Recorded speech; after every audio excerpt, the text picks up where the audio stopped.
Guys didn't expect me to start the UAFL this early now, did ya? I didn't either, but it happened.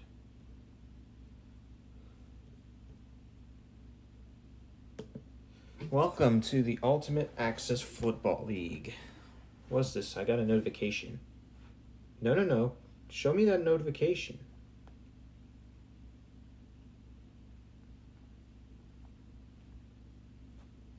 Oh well. Guess we'll never know. I like how the buttons are bigger. It's a W YouTube update.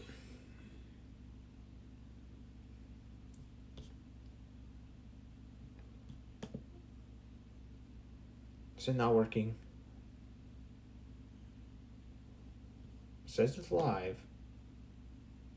I want to make sure we're live for real before I begin. The wrong password. That's why it's wrong. Silly thing.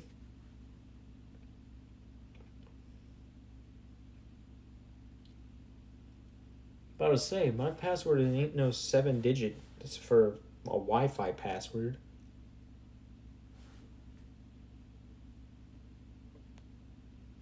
There we go. No, I don't want to connect to Oliver's house.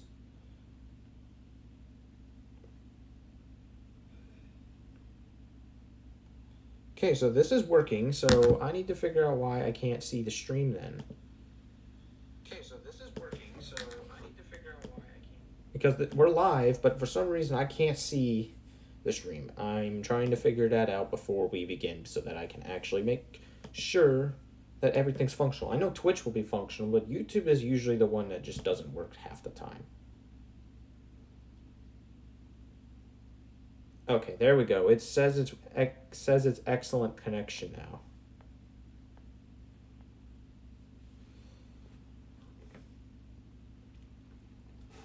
All right, I got to label this stream as Access Football 2026. And then click save. Then let's begin. Welcome to week 3, day 2 of the Ultimate Access Football League. It's been quite the number of races recently. The main Wi-Fi network is being absolute dog water again, so we're once again relying on our good trusty old Wi-Fi extender. So, our first game of the day for Tuesday Night Football. Did I even label the description as Tuesday Night Football? No, I didn't. Let me fix that.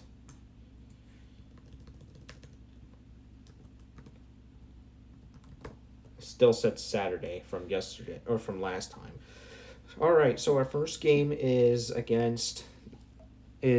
Los Angeles versus Las Vegas, or Las Vegas. Let me turn this down. So Los Angeles, where are they at? So Los Angeles is in the NFC West, and they're currently in 3rd in the NFC West with a record of 1-1. And for Las Vegas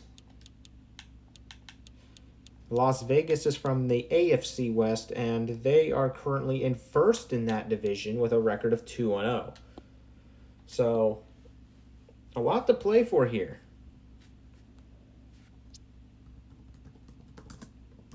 All right.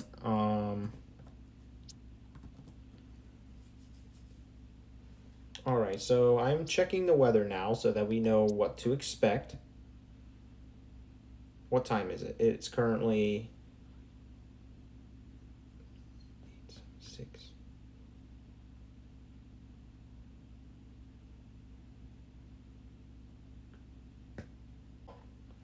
I don't know what it's synced. I don't play this game on any other platform, so there's really nothing. I really don't play anything else on anything else. So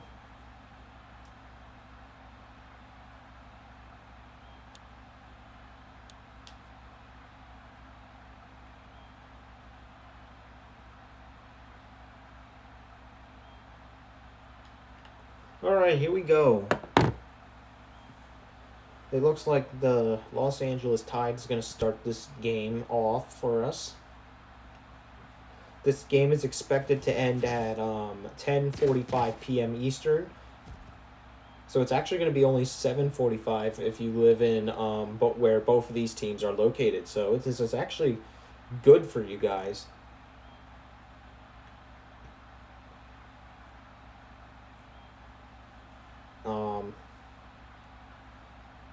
So LA, let's talk about them. They're 1-1. They won in week 1, but they lost last week. Oh, and they're immediately sacked by Rhodes.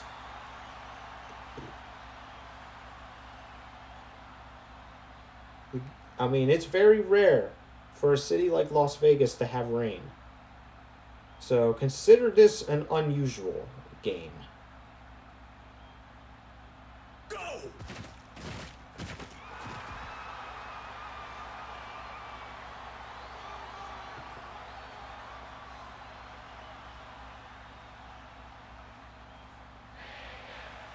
It's 3rd down. Los Angeles has one more chance. Okay, he's going to step back to pass. And defended, and Vegas has won themselves the ball.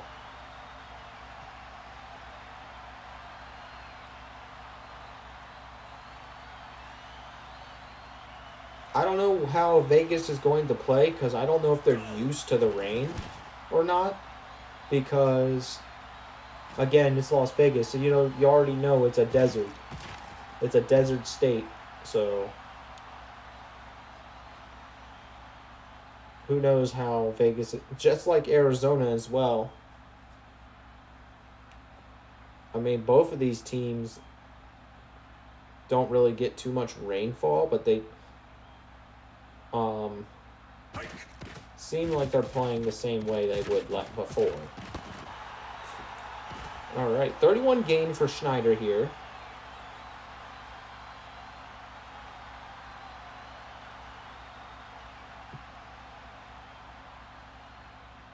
Now, if Vegas wins this, they're going to be 3-0. And LA would be 1-2.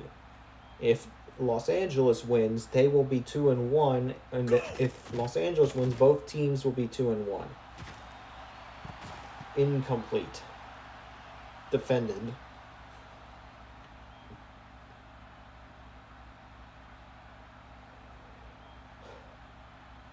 We wait. Here's 2nd down.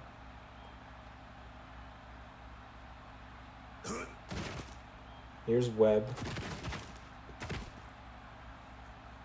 7 yards on this play.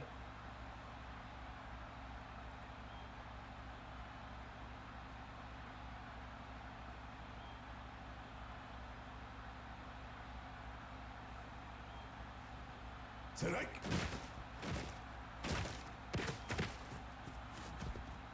And it's going to be a 1st down again. It's not even light rain in Las Vegas right now. It's actually a heavy rain in Vegas. So if you're in that area, I don't know if there was a drought or not, but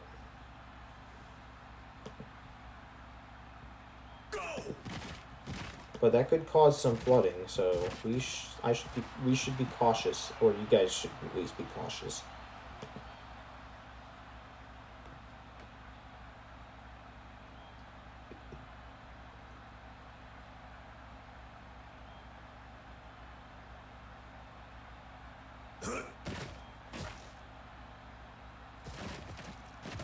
Yeah, I was about to say, Las Vegas is.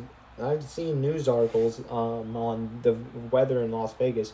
It's very rare to see rain games happen in Vegas, and it's happening. So, but I was concerned about it because it's usually dry in the desert, and when it rains in a place that is always dry, cities are more prone to flooding.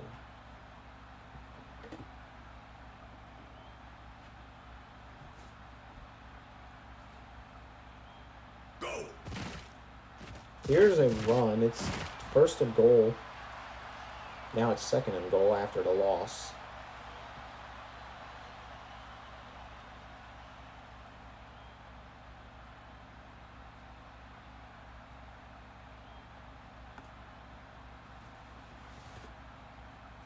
They're actually hosting Formula One in this weather right now as well. It's third down, so the goal line stand is well, it's not exactly a goal line stand, but it's.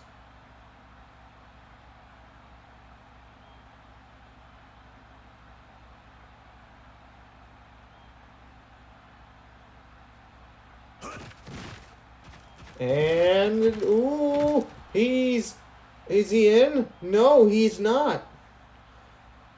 They're on the goal line.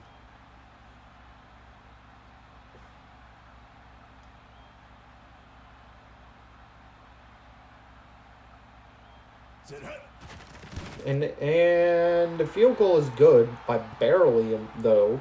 He almost missed. He almost hit the bar and missed. And Vegas is going to start this game with a score of 3-0.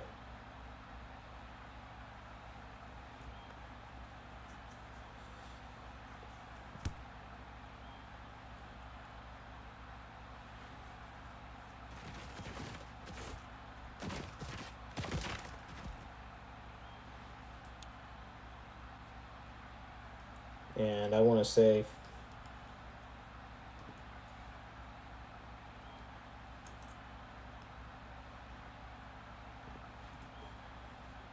I want to say Vegas now has a 53% chance of winning this game as of right now.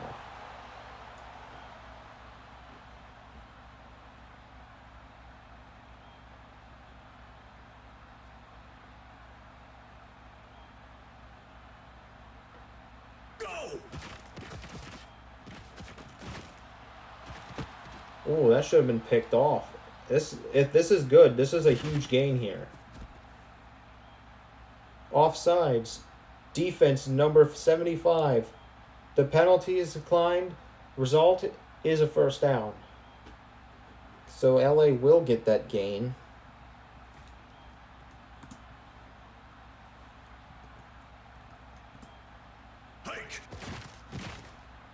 And it's going to put them on the 43-yard line. Let's see what they can do from here. I don't think they're in field goal range yet because I don't know about LA's kicker. If this was Baltimore, they would definitely be in field goal range. Because there's a few teams that can kick for 60 yards in this league. Well, they're going to challenge here in the middle. It's not successful. Los Angeles is definitely trying to overcome a lot of roster issues as they just don't seem to have the right offense going as it's now fourth down.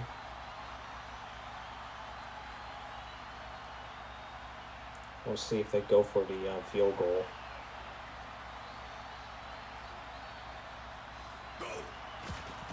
The field goes up. And it's good. 54-yarder is good.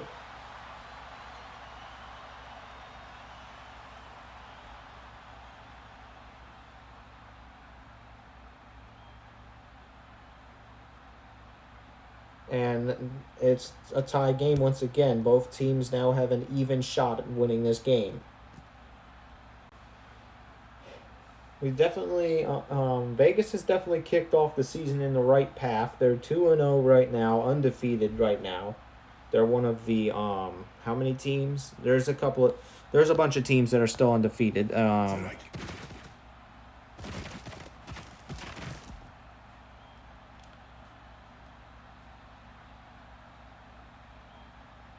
are a total of 9 that are remaining.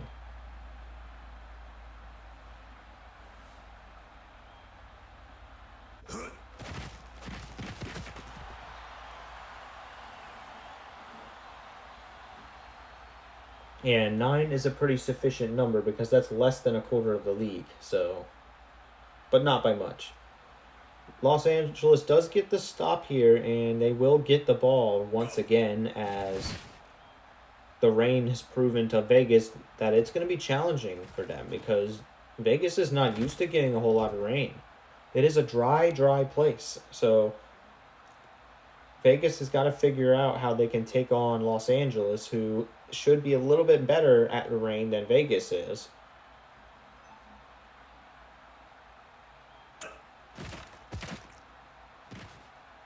That was... I've never... By rule in the NFL, if it's a backwards pass, you can legit throw the ball still. It's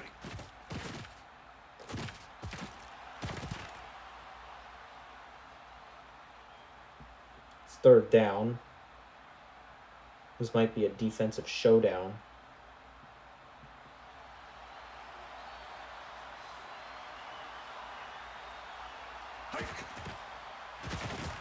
That's going to be a first for the Los Angeles Tide. The former UAFL champions once again are trying to face roster issues. LA's UAFL championship is probably one of the greatest Cinderella stories you can hear of in Access football. Because they went from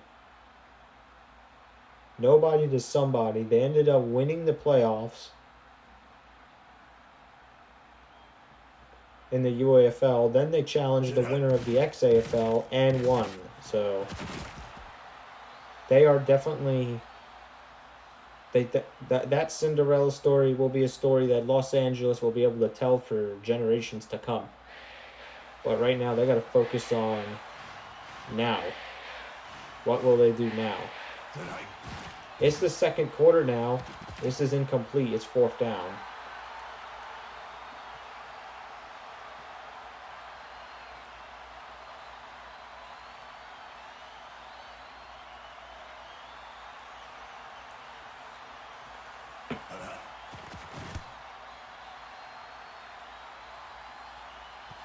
I don't think they would have gone for a field goal anyways. It would have been a 65-yard field goal if they decided to kick it from here. Or I think it would have been a 64-yard field goal if they went to kick. So it's a good thing they didn't kick.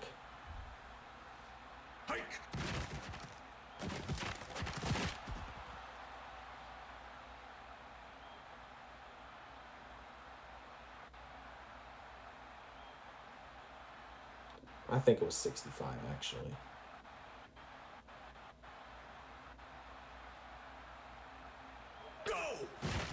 Here's Webb. It's third down. They need 1 yard to get another set of downs.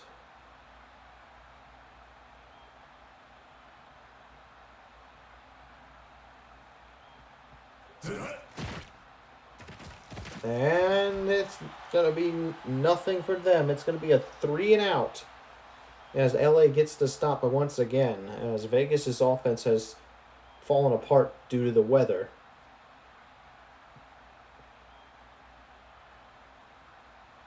Yeah, usually when you play football, the rain is going to be an issue. And when your game falls in that, how many games are in the West today? Or at least home games. Okay, this is the only one. Because the rest of them, we got Winnipeg from Canada. We got Tennessee from like the central region of the country. And then Ottawa, who is also from Canada, that are going to be hosting.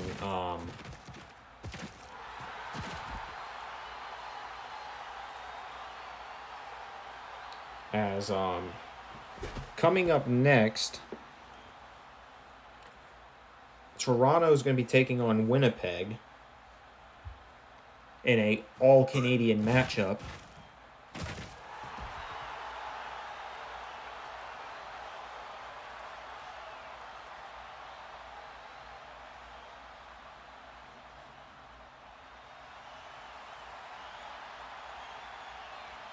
And then after that, we got the Cyclones, who have had one of the worst starts I've seen in a while, versus Tennessee, who's trying to actively push to become a new Cinderella team. They're 1-1 right now. And then you have Philly versus Ottawa. Philadelphia has lost by 3 points in the last 2 games.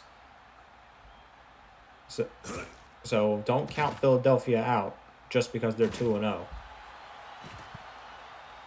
Second down this season. Encroachment. Defense number 75. 5-yard penalty. And it's once again defense number 75. That's his second penalty of the day. It's now 3rd and 1. It would have been 3rd and 6 if it weren't for the encroachment penalty.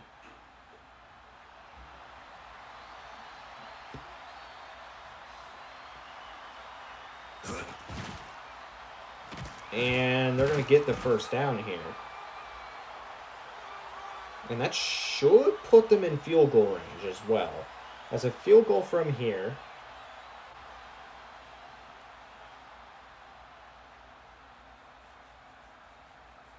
would be a 54-yard field goal, so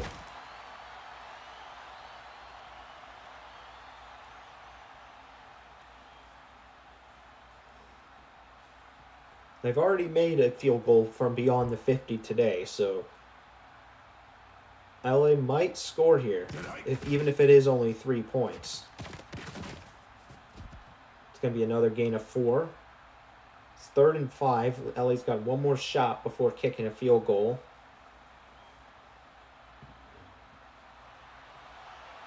It is now a 48-yard field goal attempt if it's there. That's incomplete. So it looks like they're now going to go for a 48-yard field goal attempt. We'll see if my calculation's right. I don't know if it is. I'm trying to figure out how much I need to add from the yard line, so 49. I was 1 off. But LA's does score.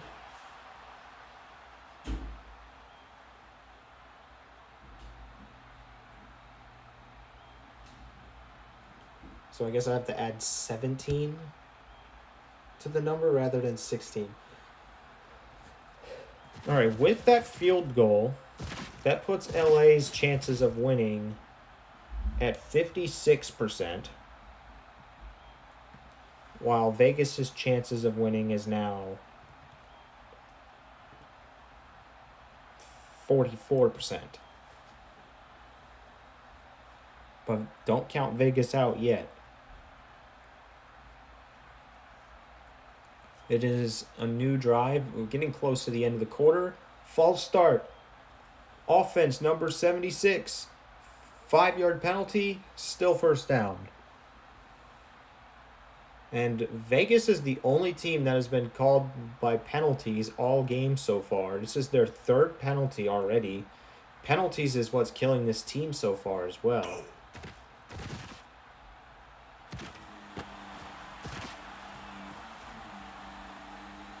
And it's just a false start call, which makes me wonder what's happening with this franchise.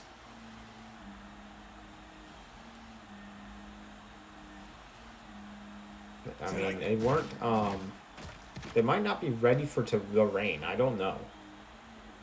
Timeout taken by the Tide, as they want to talk things over because they could be potentially receiving the ball once again before the half ends.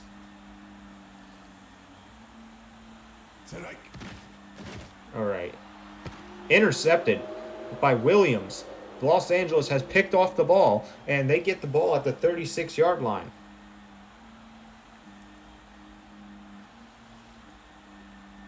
And now you really want to question what is going on with Vegas tonight. They're usually perform way better than Los Angeles does, as in my honest opinion, Los Angeles should be the inferior team here. But Vegas just doesn't seem to be ready for the rain tonight. It's like a once in a blue moon where it rains in Vegas, and it is right now. So Vegas are not prepared for this game. It's like their weakness is water. Here's the quarterback who steps up the screen. He couldn't get there. Receiver could not get there. It's a bad throw by Riley, and it's 2nd down.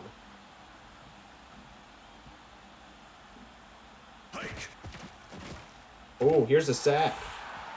The Vegas defense is stepping up, though. However, LA is still in field goal range.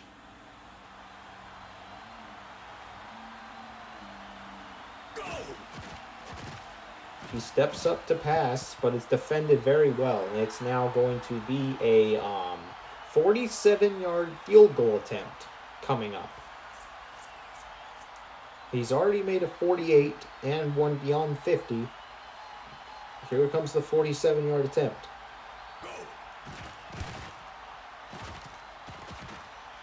And that is good. Has a 62% chance to win so far, while Vegas has a 38.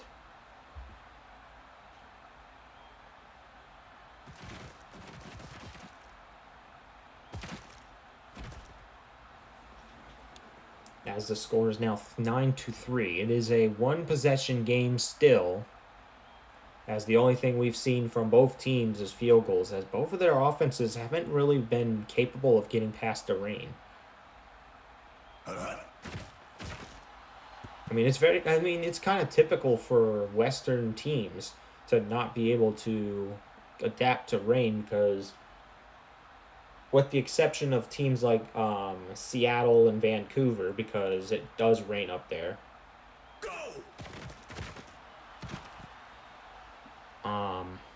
But everyone from the California region, Vegas region, and Arizona are just like, usually are not good at the rain, maybe except for San Francisco. Because I don't think San Francisco has a weakness.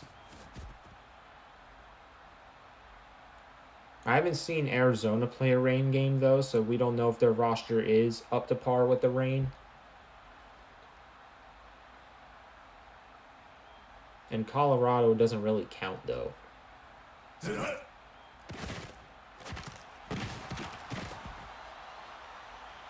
All right. Vegas has called timeout to talk things over, as they're going to try to find a way to score, and maybe at least a field goal.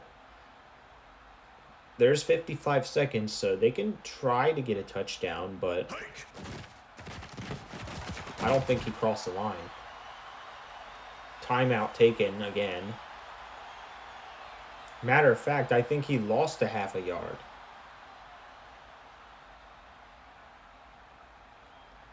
They've taken 2 timeouts now. Will they get it this time? No, they won't. As the LA defense has stepped up once more, and now LA gets a third chance within the 2-minute warning to score. Or at least a third chance within the last 3 minutes of this half to score. And they've scored on 2 of them, both of them being field goals.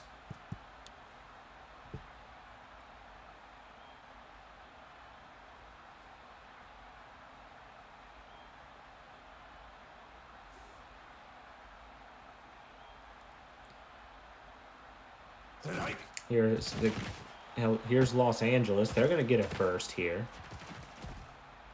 And no timeout call. Clock will continue to run. Clock could continue to run till the end of the half if they wanted to.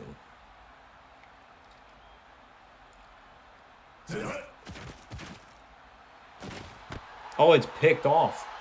Pender has picked off the football. Vegas gets a chance to score here. Now, if you are Vegas, I would go for a field goal. There's only 14 seconds left. You only got 1 timeout. Maybe run one play and then kick the ball. They're going to run that one play, and it's out of bounds. Maybe they can run another, since they don't need to use their timeout, though.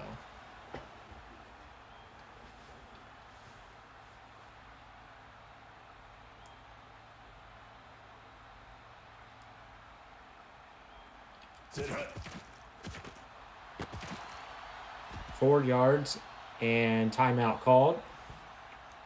All right, we wait the field goal coming.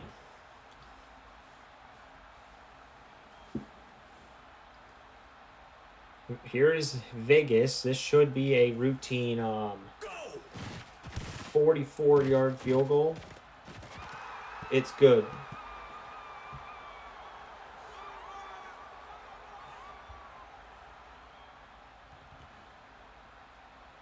All right, Vegas now has a 44% chance to win, and LA's now got a 56% chance to win. Odds are almost even. The score is 9-6. It's a field goal showdown here in Las Vegas, Nevada, home to the Las Vegas Outlaws, and the visiting are ninth to the last undefeated team, and LA will have a winning record once more.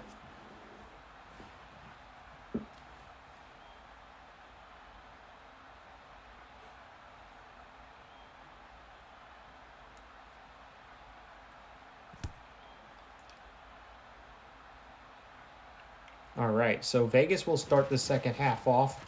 Let's see what both teams have planned on now that they've actually talked things over during halftime. See if they've made any adjustments.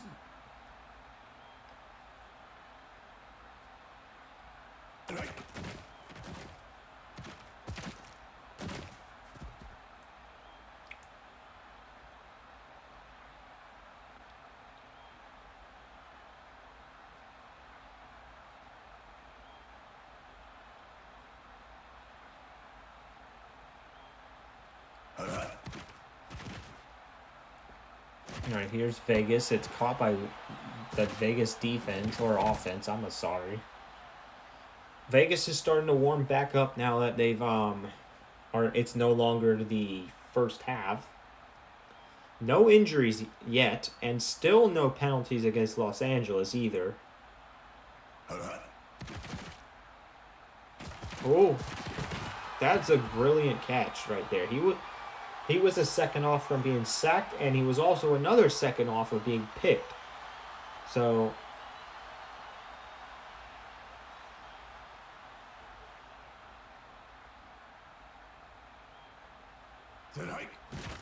here's Foster. He's going to screen it, and that's going to be a loss. Get first down, and they're in the red zone.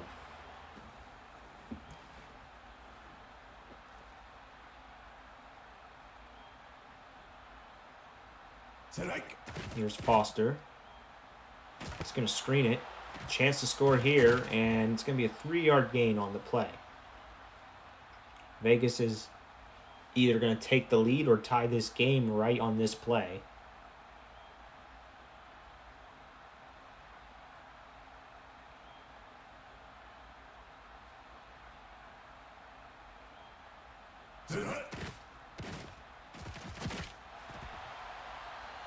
It's now 3rd and goal.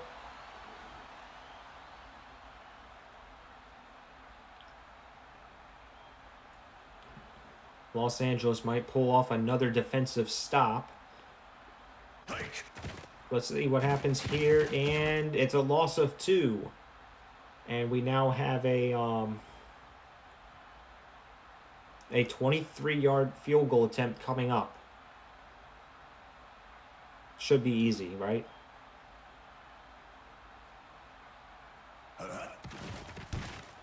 And it's good.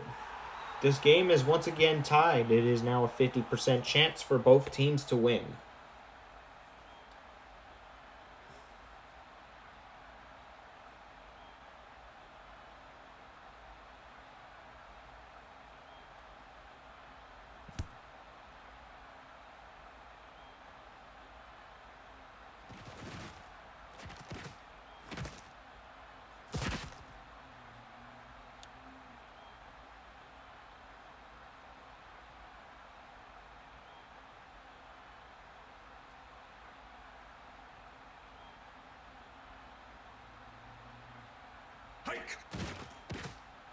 Los Angeles now has a statement to make after they lost the lead. This has been a field goal only game, as we have seen 6 field goals all day so far. All of them were made, but we're just waiting for the first touchdown of the game, as we are now already halfway through the third quarter, and still no one has scored.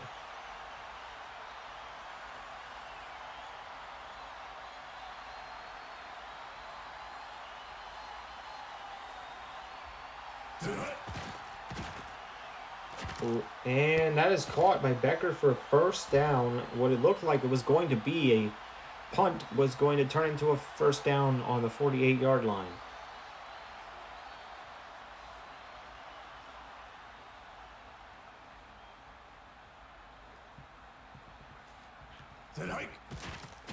Here's Riley. He is almost sacked, and he turns what was going to be a sack into a 3-yard gain.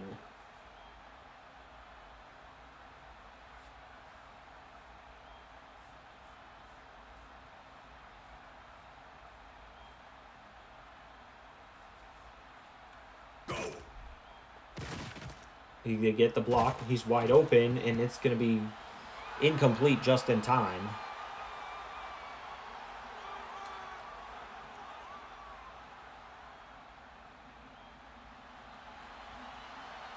Los Angeles on the 45-yard line are once again face third down.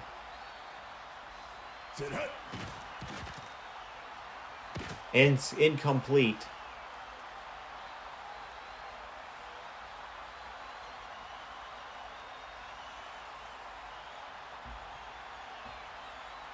And it looks like they're going to punt the ball away, as I don't think they were going to kick a field goal from where they were at. It wouldn't have been a 62-yard field goal if they were.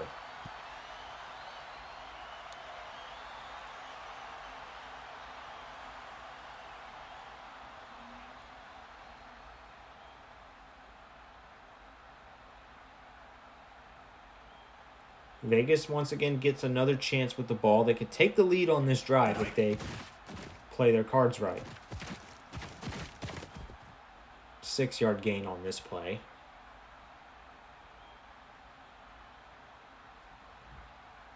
This game might end earlier than expected, simply because of the way this game is played out. There wasn't really too many penalties, and there really wasn't too many incomplete passes. There was a lot of runs, which ended up burning a lot of the clock away. So this game might end quicker than expected, which means Winnipeg and Toronto are going to be playing head-to-head sooner than they were expected as well. As we are approaching the start of the fourth quarter, this game started at 9:45, and it's only 10:22. It's not even been that long. It's only been 37 minutes. Usually games take an hour.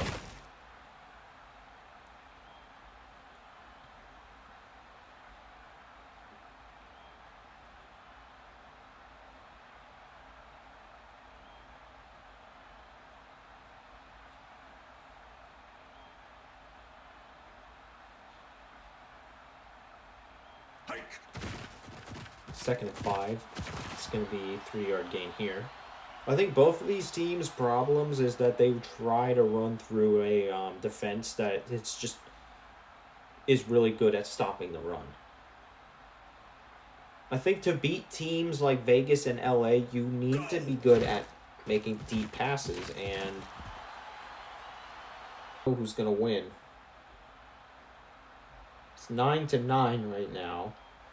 It is now quarter number 4, and we have still yet to see a touchdown, if we are going to see a touchdown today. Because now we're starting to question if we're even going to see a touchdown today. They're going to let this one roll into the end zone for a touchback.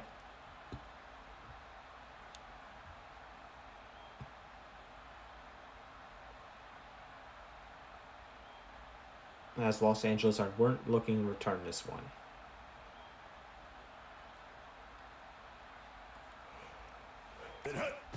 80 yards to go. Here's a quick screen. There's only a 1-yard gain on this play.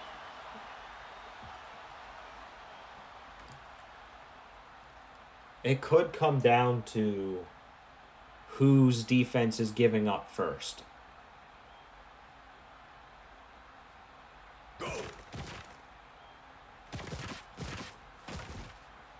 It could get to the point where we'll go into overtime and maybe even have this game end as a tie. We have not had a game end as a tie yet, which in order for that to happen, a game would have to,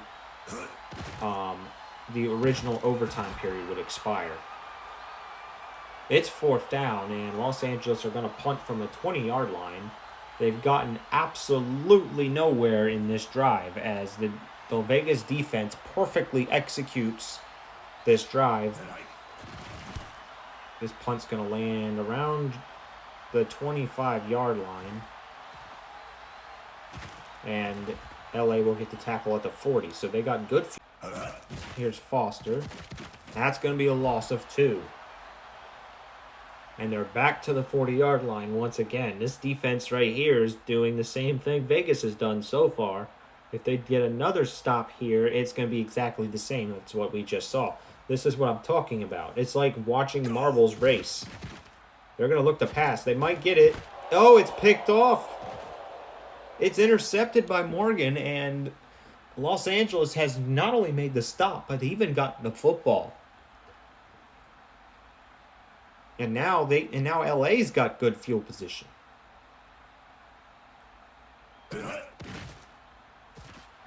Oh, the defense is not ready for this play right here. It's another 1st down for Los Angeles. They're now on the Vegas side of the field on the 45-yard line. He's going to throw it. There's 2 of them ready for it, and Richards catches it. And it's a 1st down from the 12-yard line, and Los Angeles has entered field goal range.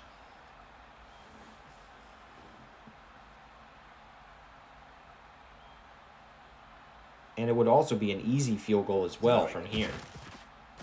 They're going to run it. And now they just need 5 yards to get a touchdown. A touchdown in this particular type of game could seal this one.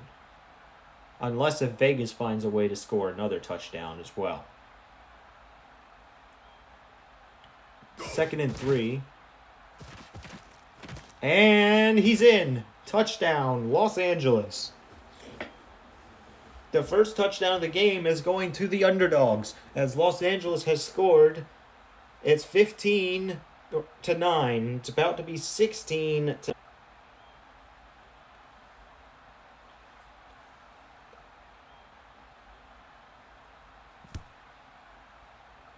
Los Angeles now has the upper hand now. Uh-oh. Here it is. Here's another kickoff return.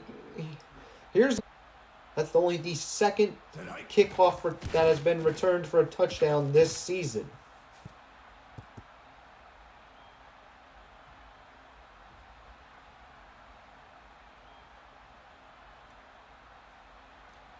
And now LA will be getting this ball once again as their special teams has failed to stop Vegas from scoring a touchdown. So if it's anyone that lets Vegas scores, it's the special teams.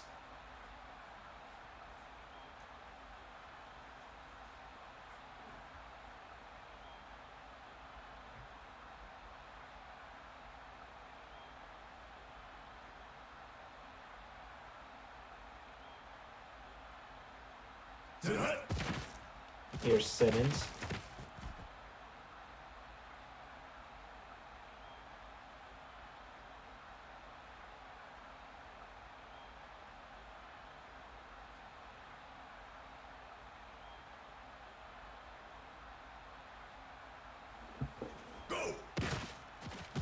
And it's going to be 3rd down. The longer this game... Oh, face mask. Defense number 98. 15-yard penalty. Automatic 1st down. I was going to say, if this game is playing the way it's playing, This game could go into overtime, and we could even see a tie. We have not seen a single tie yet, but it is very well possible that if there is any game that has a higher chance of ending in a tie, it is this one right here. And the tie is basically what happens there is both teams basically get a half a win. It's not something either team would want, because both teams want to win it for reals. First down for LA. They're now back in Vegas territory.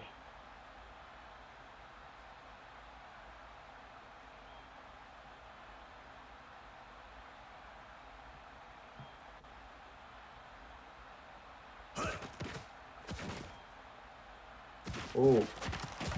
He just barely got that throw off. The offense wasn't ready for this one.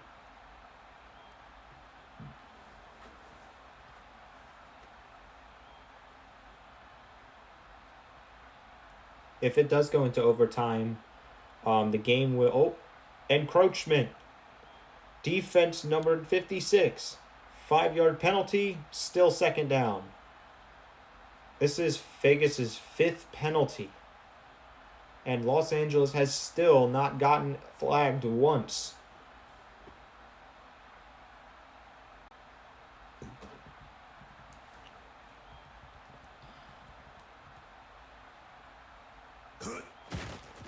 All right, and Vegas is... let me calculate real quick. They might be... I think Los Angeles is in field goal range now. That's bad news if you're a Vegas fan. Good news for Los Angeles. Because that means they're almost guaranteed to concede here. And it gets easier for Los Angeles every yard they get. As now it's a 49-yard attempt. 49-yard attempt coming up. This one could be the game winner. Oh, it's up. It's good. 49-yarder is good. And LA has the lead once again.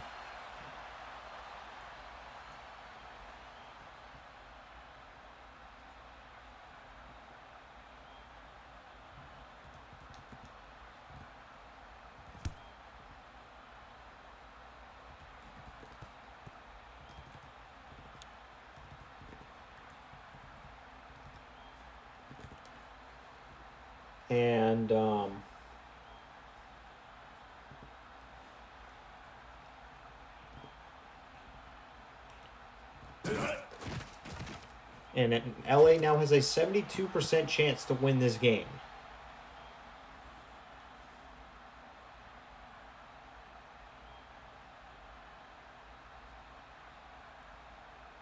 That's the highest odds LA has had in a while.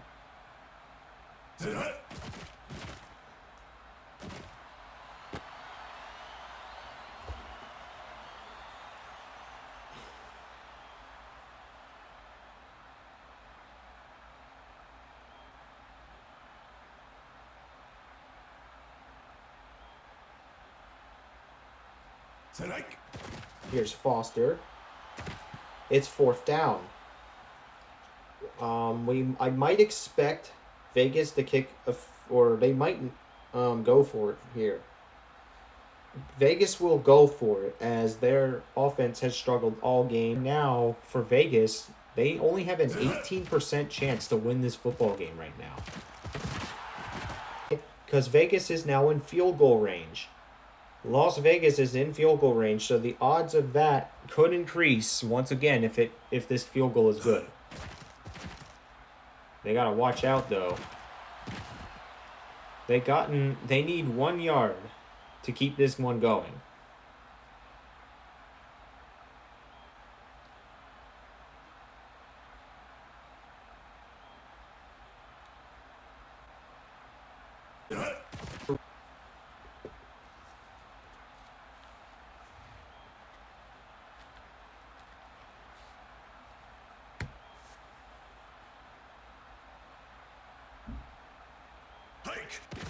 Second pass, and incomplete. It went right through his hands. And it's 3rd and goal. If Vegas does not get a touchdown here, then you should kick for a field goal. Let's see what they decide to do here. They're going to quick pass. Touchdown. And the odds are changing once more.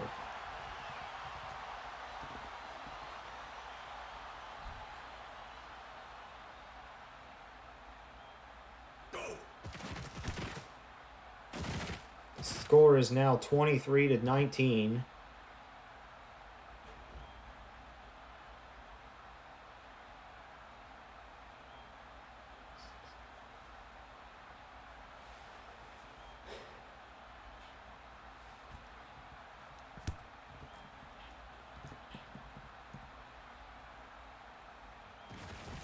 LA now has a Los Angeles now has just a 4% chance of winning this game, and Las Vegas has a 96% chance to win this game. As Los Angeles has definitely, because their defense failed to get this stop, they have to score a touchdown on offense to win this one. They have no timeouts. So what they want to do is they want to have receivers by the sides so that they can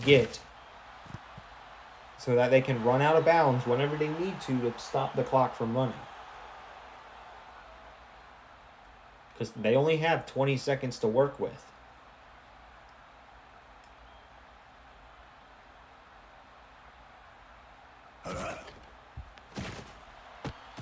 And Vegas is going to tackle him. The clock is going to continue to run, which means they need to hurry up and do a no-huddle right here. No-huddle offense.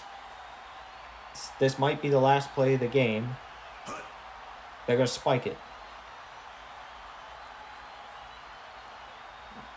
And now LA's going to think about it. They're going to have to run a Hail Mary play. They only have 4.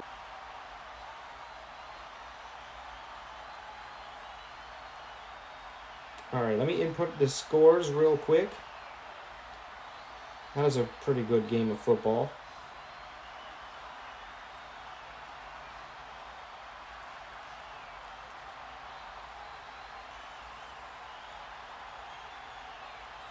Vegas back to their winning ways once more. In Access 24, what's going to end up happening is, well, first off, I'm going to switch my network again on my iPhone 8 because it's not letting me import the scores through backup number 1. I'm going to backup number 2 now. It goes through. It has went through, so. Now, how does this affect the standings? Well, we're about to find out. Let me go ahead and do that real quick. For Los Angeles, we're going to start with the losing team first today. They lost by 4, I believe.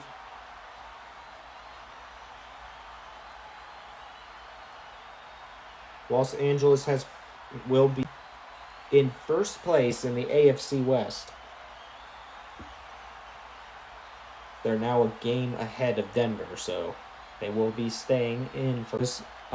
This kicks them out of the playoff range. That's going to put them in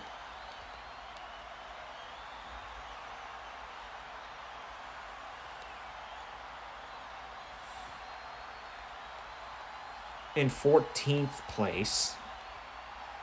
So just 4 spots shy of the playoffs, as they're just behind teams like Mexico City, Dallas, Vancouver, Detroit, Arizona, and Minnesota, as all of those teams have a slightly better record than LA right now. And for Vegas, that's going to mean that Vegas would be hosting the second worst team in the wild card round, or the second lowest remaining seed that survives. I honestly think that it's working now. All right, let me look up the weather here. So it is glitchy, really glitchy. I just want to close and reopen this. I'm going to... Oh, it's because it's backup 1. That's why. Backup 1 is just broken. I'm going to switch to backup 2.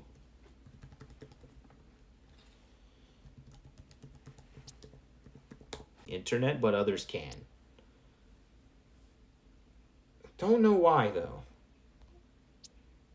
Must be a technical issue with Cat House again. This is the second time this week this has happened. We are trying to review the weather so that we know what settings we're supposed to turn it on to. Uh-oh. Hold on. What time is it now? It's 10.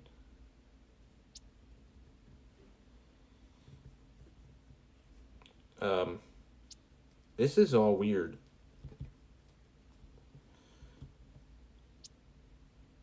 Okay.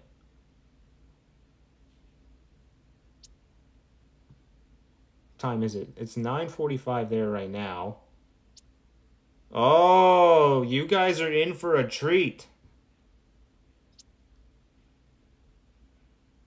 By the ruling of the weather, this is the first snow game of the season.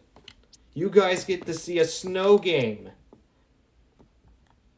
Welcome to Canada, when we finally get to see our first snow game of the season. How wonderful is that, guys? I guess it's going to be snowing in Winnipeg. I can't believe it. We're getting a snow game in November. Well, I mean, it's not surprising that it's in Canada, but we haven't seen one in the United States first. We haven't seen one in the United States yet, so... There it is. The snow is falling. And you know it's cold when the snow falls. You only see the snow fall in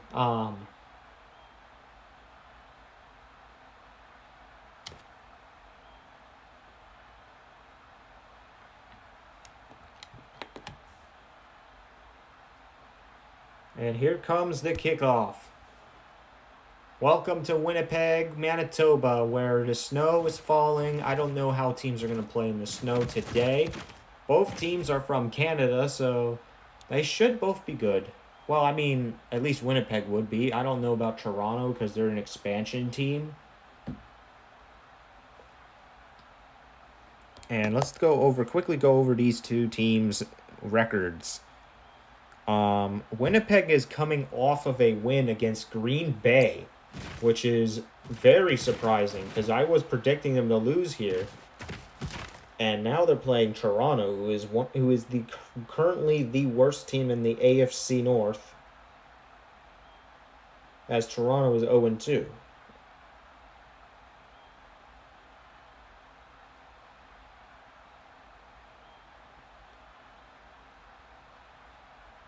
As Toronto is yet to win this season, so...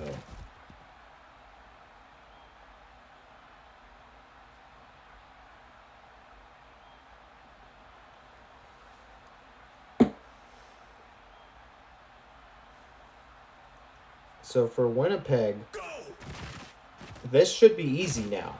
The rest of the season should be easy now, because you've already taken out the best team in your division. So from this point on, Winnipeg should win this division if they continue to win this season.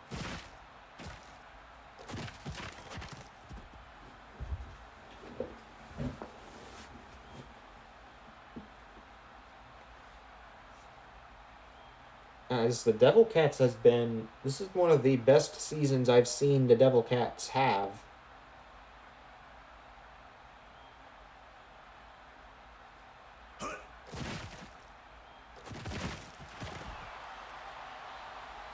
As for Toronto, though, they're an expansion team that I created to make sure that we have 8 divisions of 5. The only reason Toronto exists is so that so that the original access teams like Montreal, Winnipeg,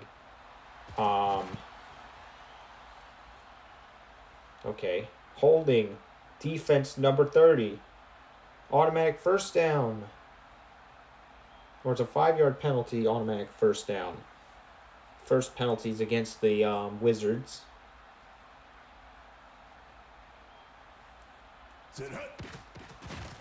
They're going to screen this one, and it's out of bounds.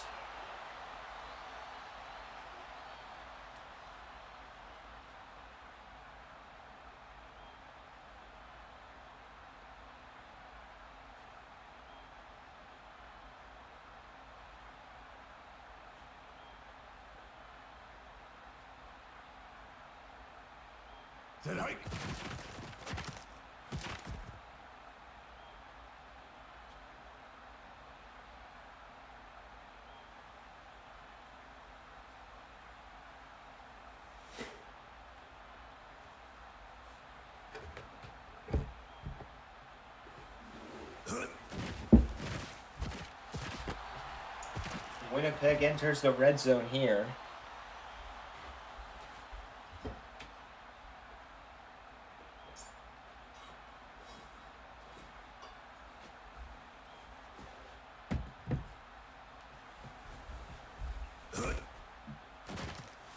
This is the best I've seen Winnipeg in a long, long time. Back in the Axis 2017 and 2019 eras, actually, I'm sorry, not 2017. Winnipeg didn't exist in Axis 17. Back in Axis 19, Winnipeg was the worst of the 4 expansion teams. And it's so good to see a team that was once really bad turn into something spectacular.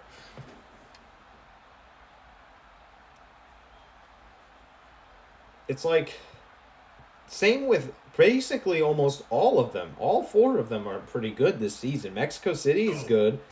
Well, Mexico City is now the worst. Here's a good catch. Winnipeg is about to score their first touchdown of the night already.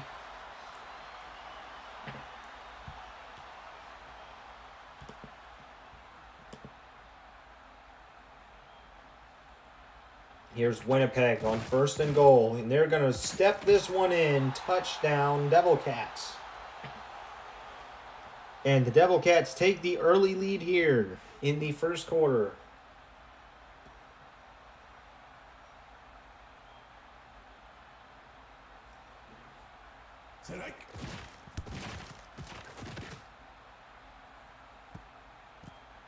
You know, it's crazy how it's only week 3 and we already have a snow game. I wasn't expecting to have a snow game in this week.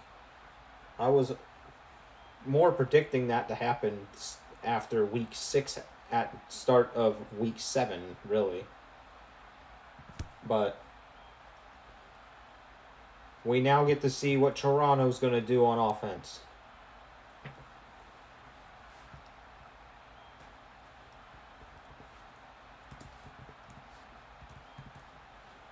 Winnipeg now has a 57% chance to win this game. Let's see what happens as the game continues to go. Toronto is going to start this drive with... Oh, there's a fumble, and it's turned over. And the quarterback fumbled the ball, and now Winnipeg is possession at the 36-yard line. On the first play of the entire game for Toronto on offense, turns into a fumble. As Toronto's mistakes continues to haunt them. They're 0-2 right now. They can't afford to lose too many more already. Because this is a 12-week season. 10 teams go to the playoffs. You really got to try a lot better than you currently are if you want to make the playoffs. From each conference. And in Toronto's case right now, they're not doing so well. As currently for the playoff race here is that for Winnipeg right now, they're currently leading for that spot with Chicago. However, Winnipeg is still inside that wild card team spot. They're in number 5. They're in 5th right now, which means that they would skip the play-in round if the season were to end today. That's how good Winnipeg is this season. They're in 5th place in the NFC right now. out of all 20 teams. So they're in the top 25% easily. Go. Here's an easy touchdown pass. It's caught in the end zone. Winnipeg extends their lead, and it's going to be 14-0 now. Now, I believe if Winnipeg does win this game, though, they will be ahead of Chicago temporarily. But if Chicago loses this week, it will become a real thing. So, and Chicago is playing. Chicago will be playing against Cincinnati, who is also pretty good this season. Almost everyone from the AFC North is pretty good except Toronto.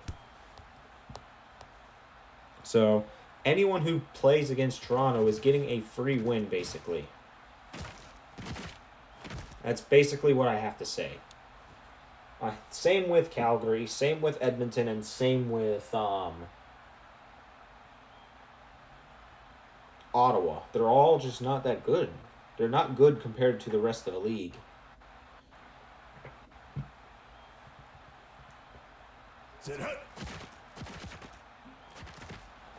Picked off again. This is insane.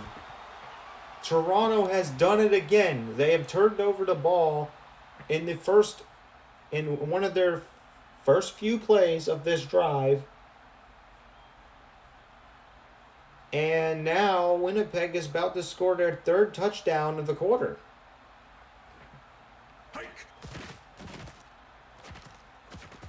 Here it is. Incomplete. It's just over his head.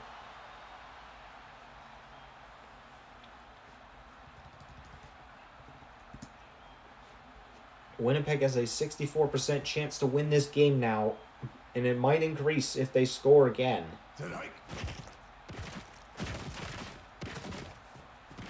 Oh, they almost had the first down on that play. Winnipeg is definitely a different team than they used to be. A lot different than they used to be. They went from being one of the worst to being one of the best. Oh, screen pass. Is he in the, is this a first down? No, it's a fourth. They're going to rule it fourth down. They might kick a field goal now. We'll see. They just need an inch. The way Winnipeg's offense is working, I think they should go for it on fourth. I would, at least. But they're going to kick it instead.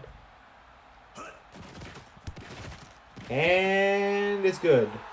Almost missed the 23-yarder by accuracy. And Winnipeg now has a 67% chance to win. I know what you're thinking. We're not talking about that meme. That's not why I'm saying 67%. It's just the way this game is played out that makes it that number.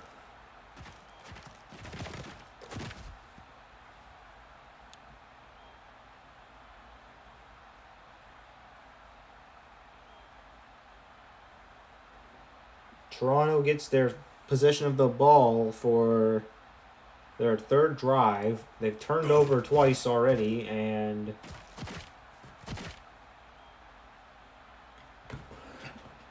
they've turned over on both of their previous drives.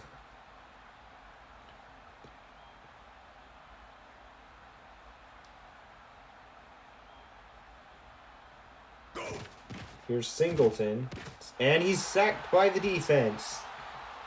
As Toronto's offenses just continues to struggle. And same with their defenses. This entire team is just not ready for this team that they're up against right now. It's first down, Toronto. It's their first actual first down of the game.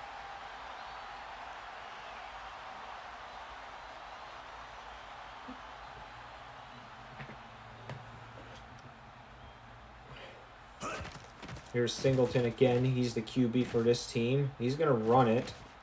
And he's going to wisely slide because he's already had an issue. And Parker from Winnipeg is injured. He's expected to return, though. There's something going on with his leg.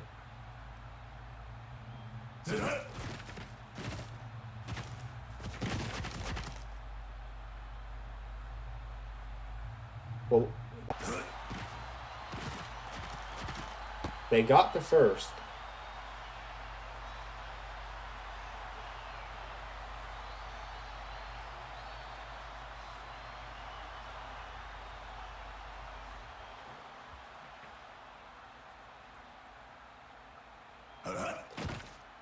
And Meyer's going to be tackled for a loss. It's the 4-yard loss, so that's pretty big for a team like Toronto.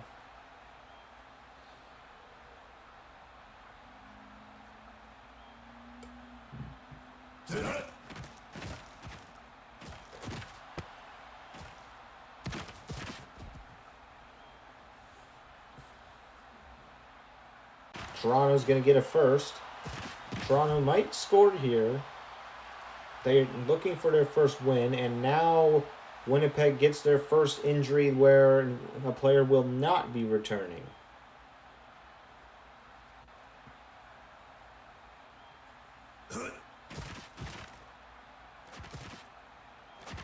Passes should have been intercepted, but the defender just went a little bonkers there. Like, that was begging to be picked off right there. But for some reason, the player just decided to go around. I think that's an access issue. And Toronto scores. The Wizards will score a touchdown, and now... And it looks like the Wizards have also lost a player for the rest of this game as well.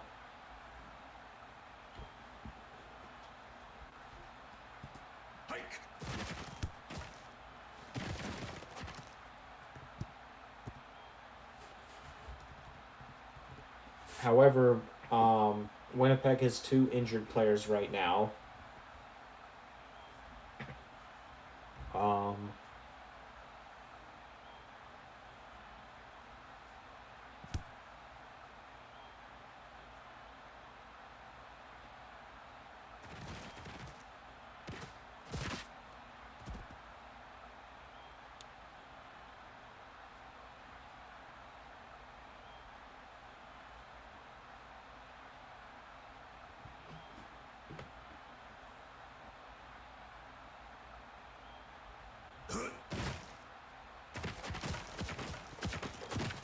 That's going to be a first down. No, it's not. This is going to be short by a few inches.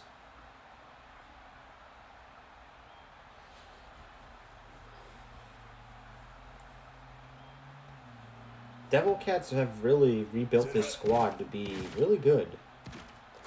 And, oh, it's incomplete. Should have been picked off, though, to be honest with you, but Toronto just couldn't get to the ball in time.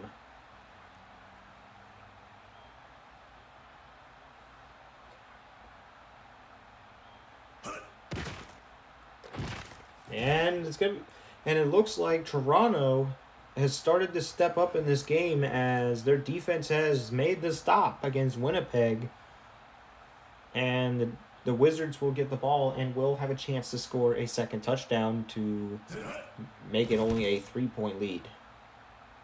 Let's see if that happens or not. Well, first off, the Toronto blockers did not get the blocks they needed during the return, so it's going to put them on the 32-yard line.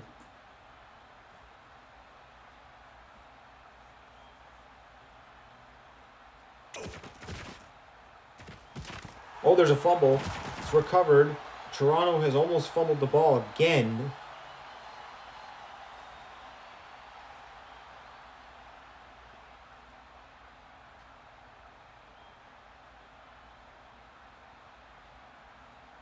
Strike.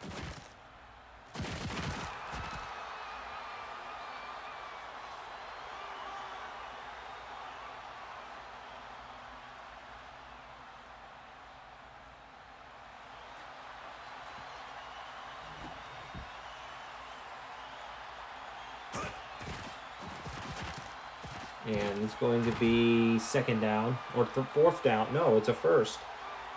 It looked like it was going to be fourth down, but I guess they called it, it was first. 2-minute warning here in Winnipeg, Manitoba. Go!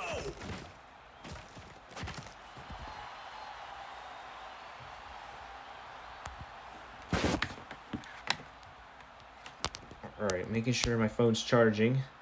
Parker's returning from his injuries, so there's now only one injured Devil Cat right now. However, it's permanent. Both teams have permanently lost one player for the rest of this game. And make that 2 for Toronto as Shepard is out.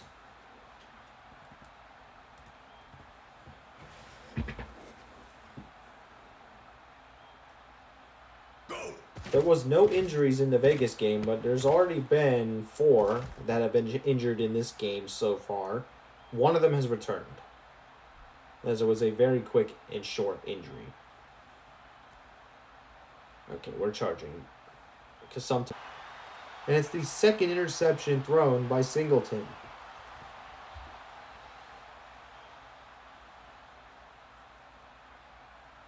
Sit hut. The Wizards are just...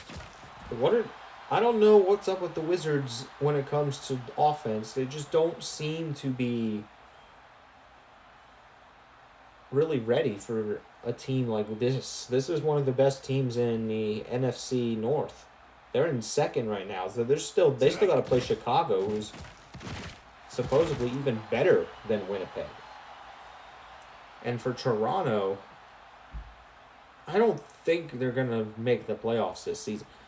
So for Toronto, let's look at Toronto's picture. As of right now, they're currently in 17th in the league right now. They are 7 spots behind a playoff berth. 17th place in the AFC, with the team to beat. The team to be on the bubble line is St. Louis, who is 1-1 right now. They've yet to play this week, though. And obviously, it's not possible for Toronto to be 1-1. It's not possible for Toronto to have that kind of record at the end of this week. They would have to continue to win throughout the rest of the season, so it's going to take multiple weeks for him to make it into playoff range. And that's if they come back and win this game. It's going to take even longer if they lose this one, if they are going to make it. Because if Toronto loses this one, they're going to be the only 0-3 team in the AFC.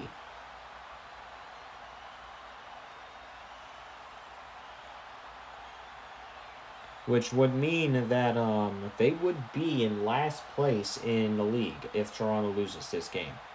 That doesn't mean it's permanent, because there's still Ottawa, who hasn't played yet AFC right now.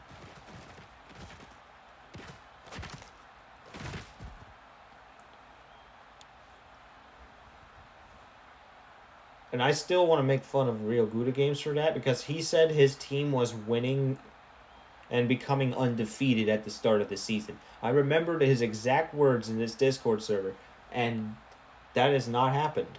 That's not going to happen. I don't think that's going to happen after they're 0-2 right now. I think it's going to be a challenging season for Nebraska when the XAFL starts back up. We don't know when it's starting back up, though. My prediction is that it's going to release around Christmas, so...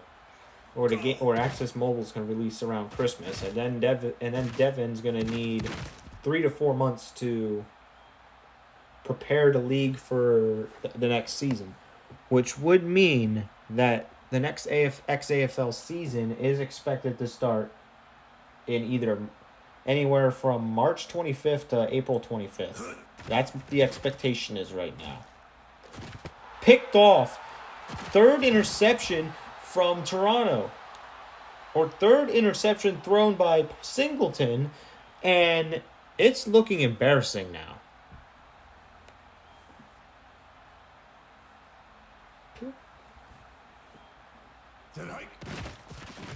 I think Toronto's quarterback has to go. Singleton has done nothing good for this franchise so far, as he keeps turning over the ball.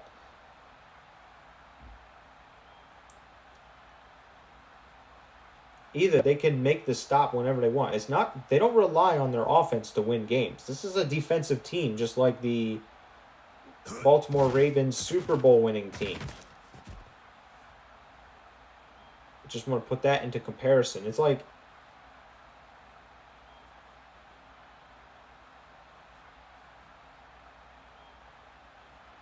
they rely on a really good defense to win.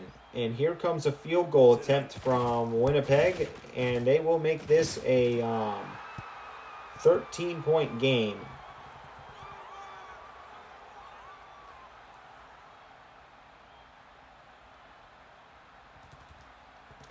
Winnipeg now has a 76% chance to win this game. Their odds are already really high. It's only the third.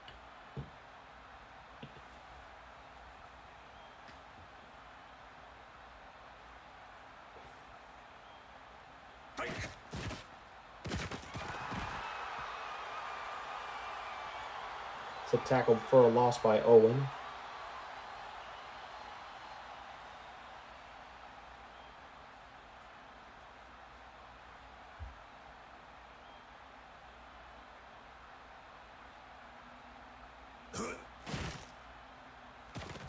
And Toronto's going to run the ball. There's a flag on the field. Let's see what it is. Holding. Offense number 79. 10-yard penalty. Still second. Replay second down.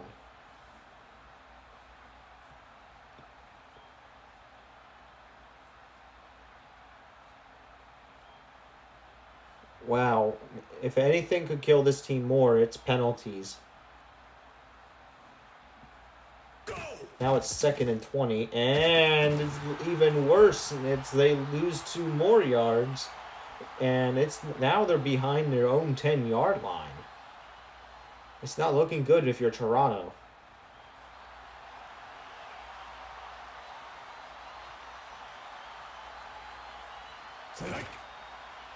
Here's Singleton. Picked off again! This is his 4th interception, and Winnipeg's defense is looking incredible. Singleton has thrown 4 interceptions in this game alone. Check out Green Bay, who is also really good. Oh, he jukes him. Craig is going to the 5-yard line. It's 1st and goal. Winnipeg has done their job for tonight already, and they're about to make it even worse against Toronto.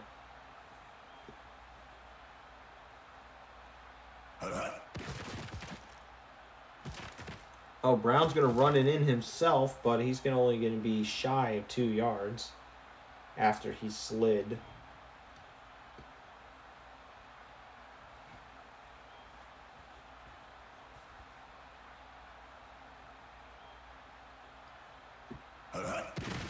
Here's Patterson. He's in.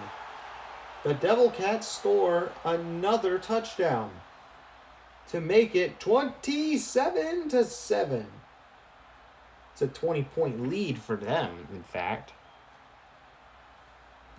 Winnipeg's odds of winning has increased to 90%. They already have a 90% chance to win this football game.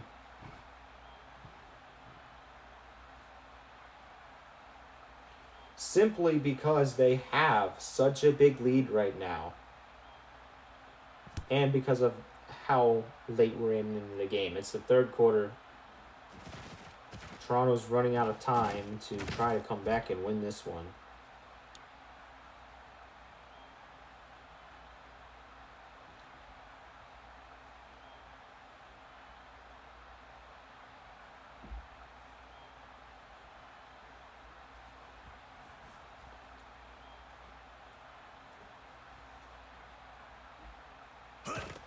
Here's Singleton. He's going to throw it deep. He's caught the ball. He fumbled the ball, and it's another turnover against Toronto.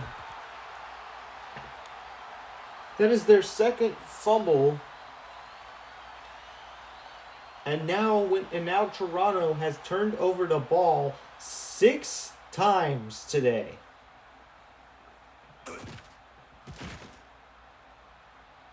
Wide open man in the middle. He catches the ball.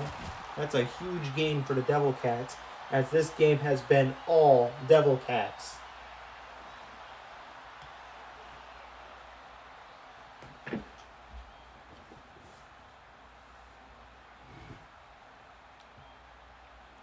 If you thought this game could get any better from Winnipeg, it has. Screen to Barnett to see if he jukes him. He's not going to juke the defender.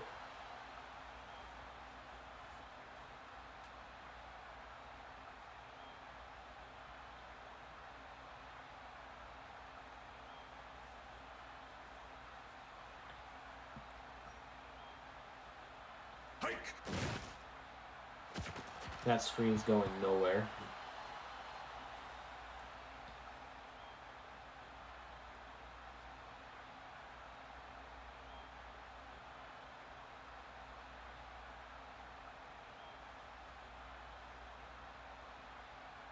Go. Here's Patterson. He's going to get another first down for the Devil Cats. This is one of Canada's best teams I've ever seen.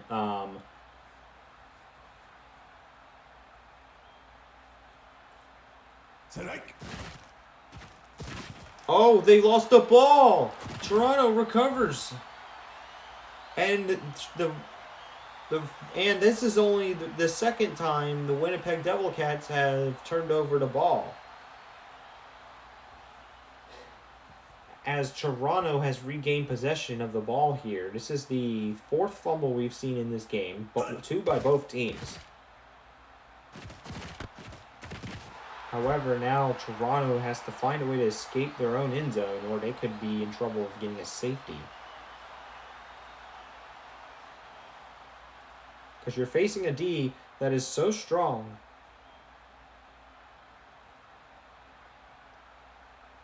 that you really don't know what to do. It's now 3rd and 11.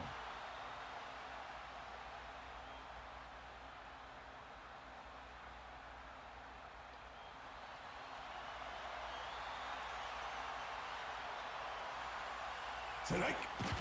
Here's the pass. Incomplete. Should have been picked off. But now Toronto is looking to punt from the 7-yard line. This is going to give the Devil Cats good field position, as there's only so far they can punt the ball. Go. The punt's going to land. It's only going to be a 50-yard punt. And the Devil Cats will start with the football on the 47-yard line. And Toronto's going to start this drive, or Winnipeg's going to start this drive on the Toronto 47-yard line. So talk about bad punts. But that return, Toronto just couldn't even defend that.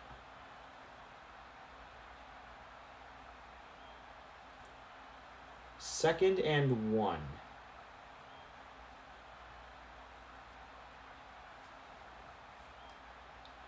Set hut.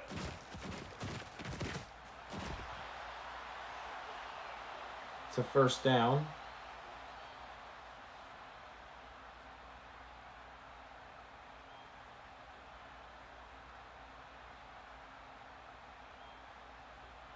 Go.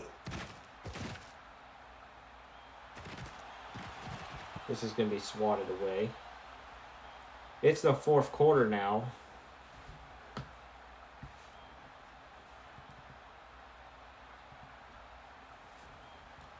Winnipeg has a 99% chance to win this game now. There's almost no way that they can lose this game. Hike.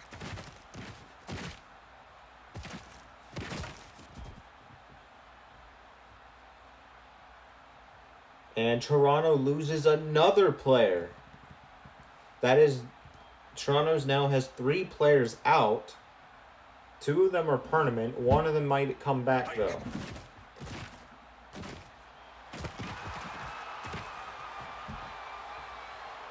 First down for the Devil Cats.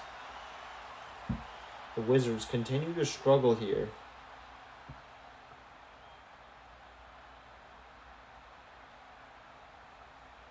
Hike.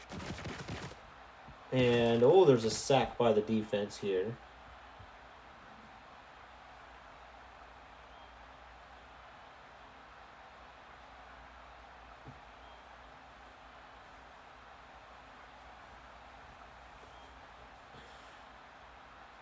Go.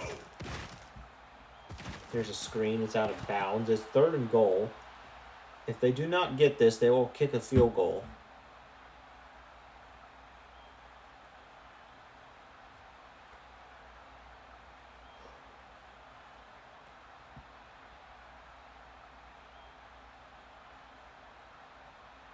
Go.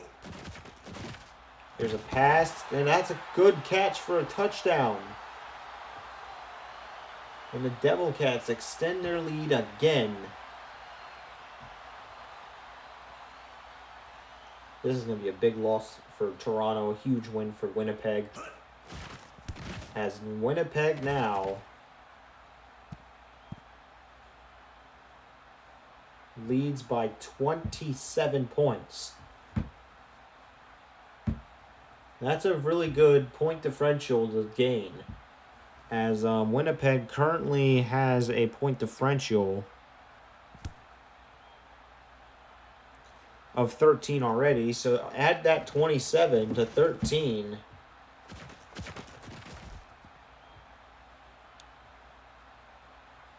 That's a 40. They will have a point differential of plus 40.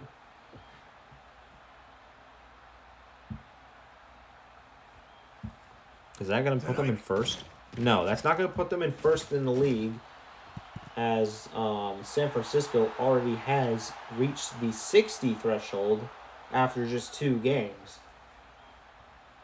San Francisco is the biggest threat to this team, I suppose. Or really to anyone that plays them this season.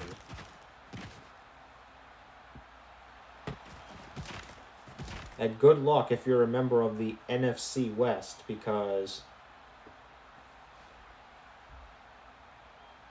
the Sharks are just so good right now. And especially good luck to the team that plays them this week, because they're about to get swarmed by Sharks.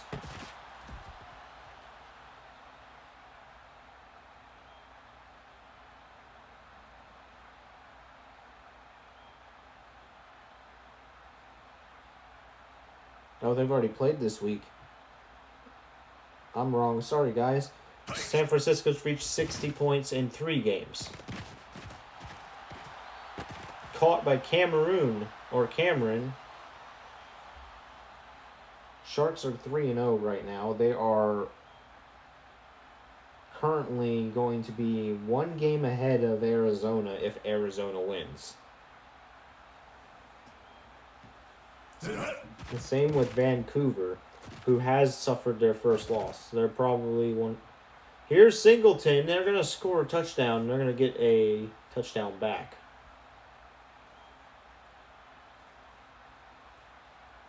Not sure why Singleton is hitting the gritty like he's the best, but he's thrown 4 interceptions. He has no room to do the gritty tonight. Just saying.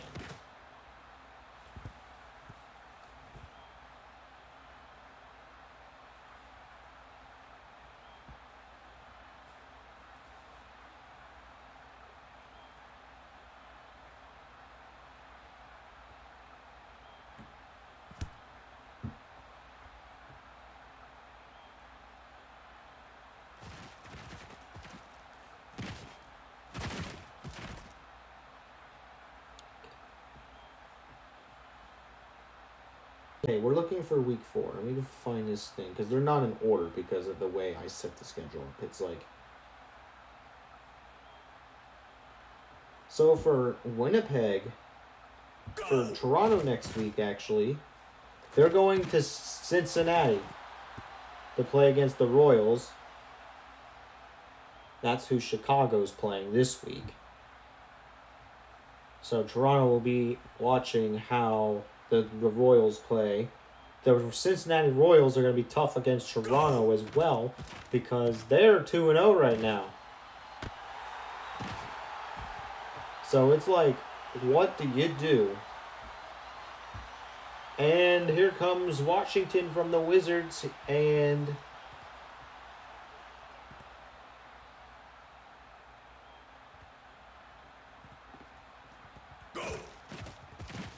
there's only 2 injured Wizards now. Incomplete here.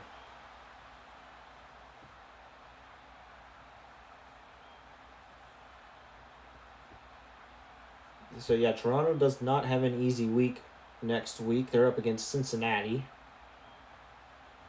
And as for Winnipeg,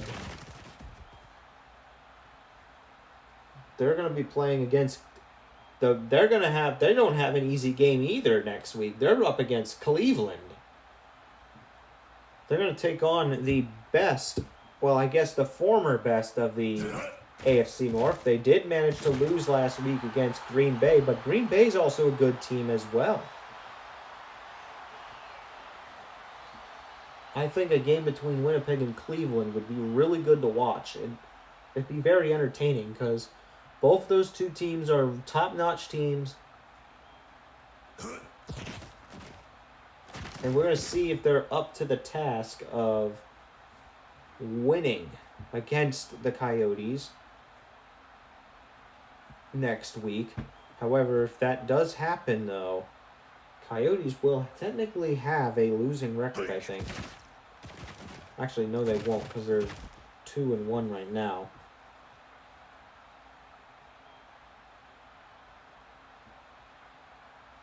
Either way, however it goes, it's going to be a good game.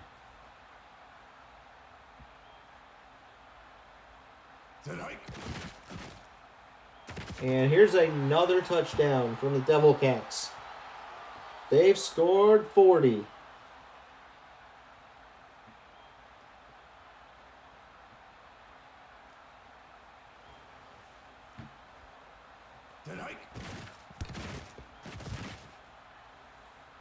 Winnipeg certainly loves the snow. I can say that.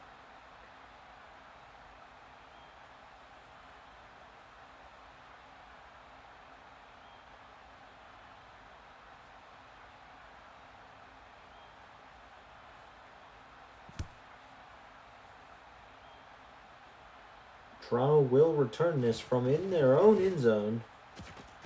And it's going to be taken to 25. Looks like it's a 26, actually.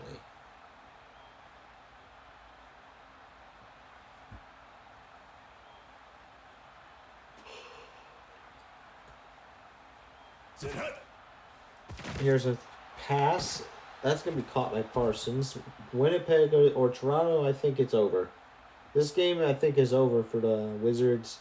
They're going to have to focus on their next opponent next week against Cincinnati in week 4. Go.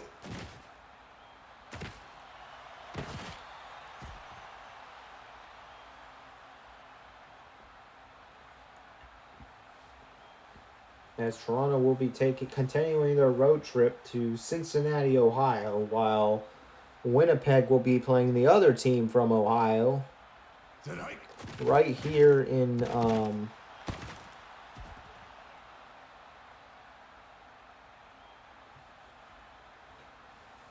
actually, both of these two teams will be headed to Ohio next week. One of them is Toronto's playing Cincinnati. Winnipeg's playing Cleveland. So both of these two teams. Oh, the ball is picked off again. That is his 5th interception. Singleton has got to be the worst quarterback in the UAFL. He has now thrown 5 interceptions tonight.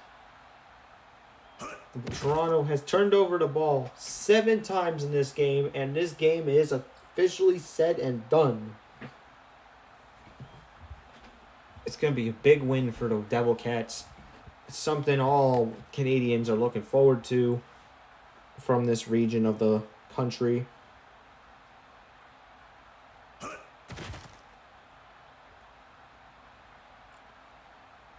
let's go update the standings. For Toronto, well, let's first calculate how much the point differential was.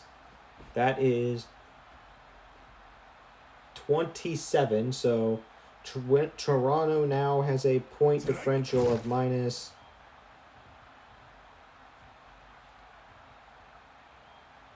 minus 43, and the record is 0-3. I'm sorry, I almost said Toronto was 3-0. That would be a huge mistake.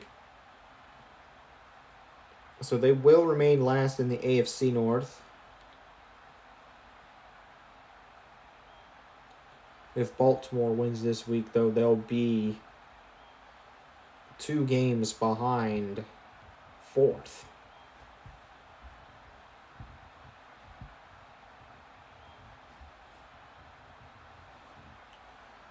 As Toronto's season continues to be a struggle. As for Winnipeg,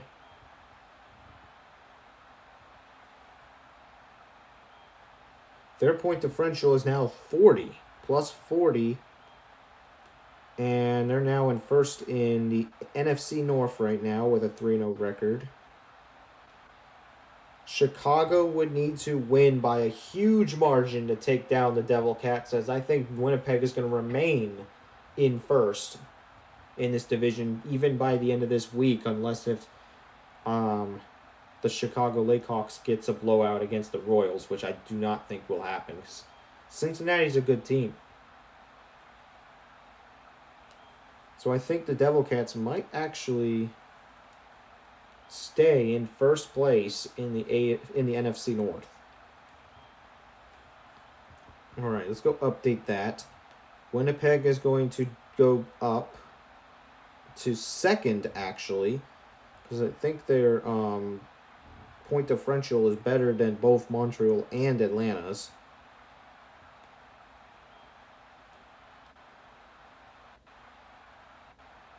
But not better than San Francisco's.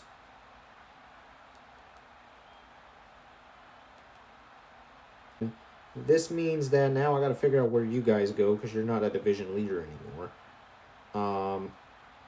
So for Chicago, what's their point differential?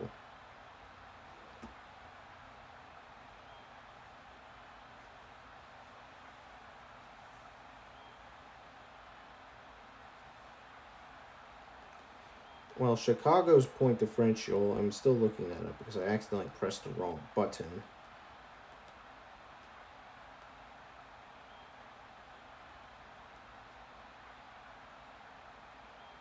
Chicago's point differential currently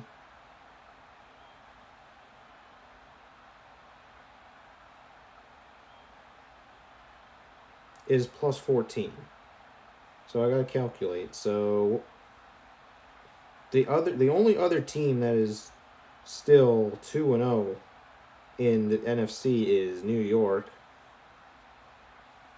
But they would be above New York. So Chicago will be in 5th. Will now have the number 5 seed. If you're a Chicago fan.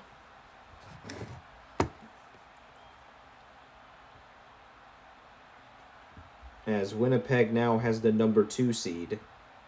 So Chicago will keep their first round bye, despite not being the division leader right now, but there's still so much more of this season to go that nothing is final.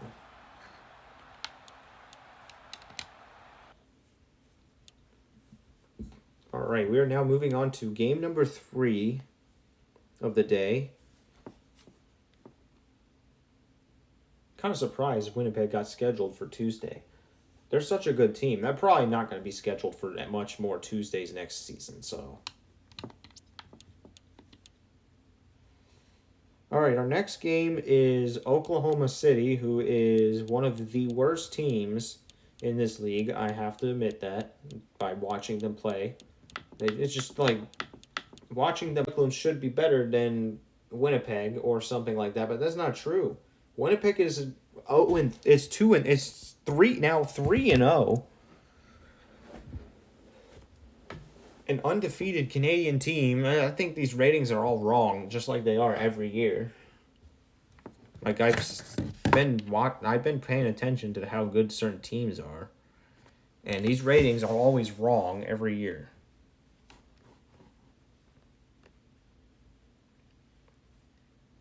Next, now enough talk. Their opponent, Oklahoma City's opponent, is actually going to be Tennessee. So let me go find Tennessee. It's going to be the Bloodhounds. Both of these teams haven't been the best.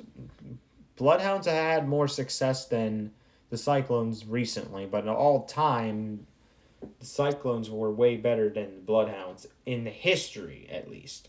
But not this year. This year, it's different. Because the Cyclones used to make playoffs almost all the time in the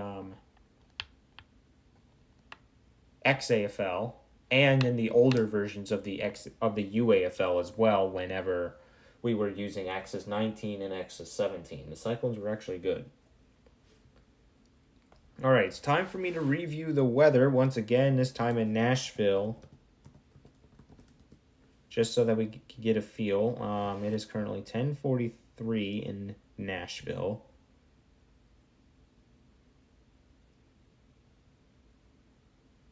All right, so I've made the final verdict that it's going to be cloudy and there's actually going to be some wind here. So,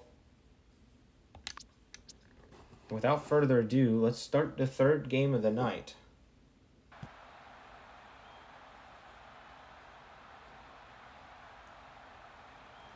Welcome to Axis Stadium, because Tennessee does not have a stadium yet.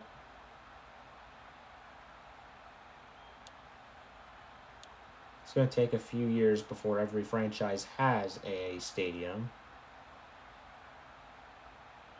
But every year, more and more teams have a stadium. However, the only two teams that I've really seen that have lost a team or lost a stadium is San Francisco and Philadelphia. Philadelphia for obvious reasons, because it's a classic stadium. They need to rework it. San Francisco's stadium wasn't good to begin with, because it was just basic. The way they made it was super basic. And it's just unrealistic in the football or in a football standpoint.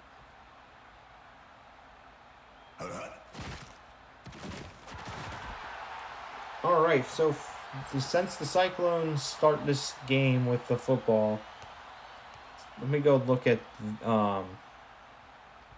the Cyclones standings real quick. They are in the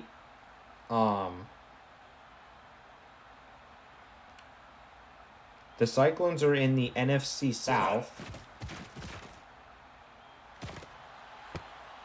and they're currently in 4th in the NFC South. The only reason for that is because Oklahoma City hasn't played this week yet. They're 0-2, and Louisiana's 0-3. So they come from the worst division in this league.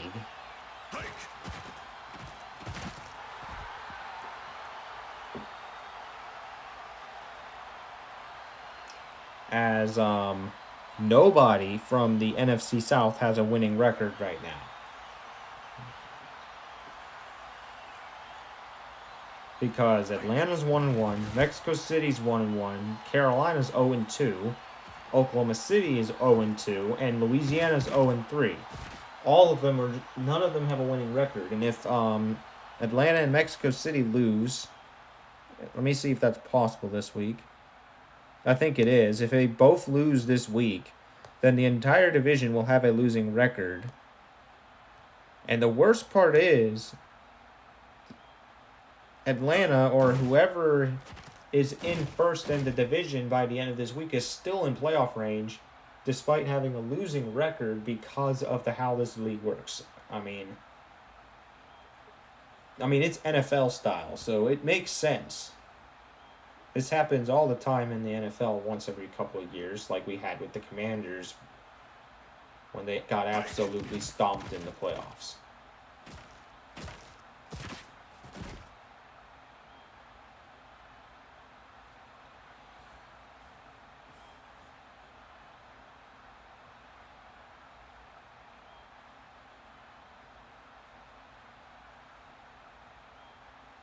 Hike. The Bloodhounds now have the possession of the ball, but I'm still going to continue to talk about the Cyclones. They're currently in 4th in the NFC South, and obviously not in playoff range.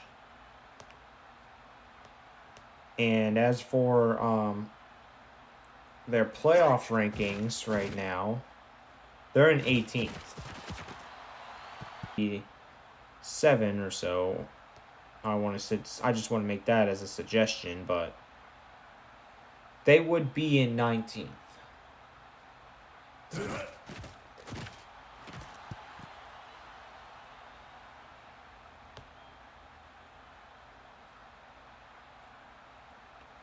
Because Washington has a historically bad season so far, and Tennessee's going to punt this ball away. As currently, the Washington Senators, though, their point differential is minus 61 after just 3 games.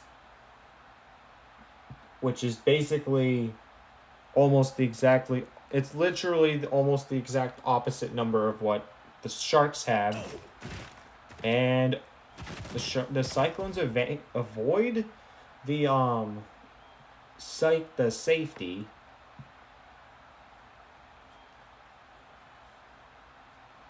Now, if we look at the Cyclones, they have a lot of work to do. They're currently in 18th in the NFC, obviously being one of the worst teams in the NFC.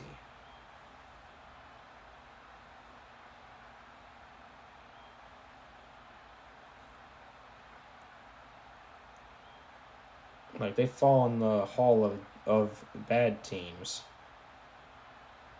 which you don't want to be there. You do not want to be there.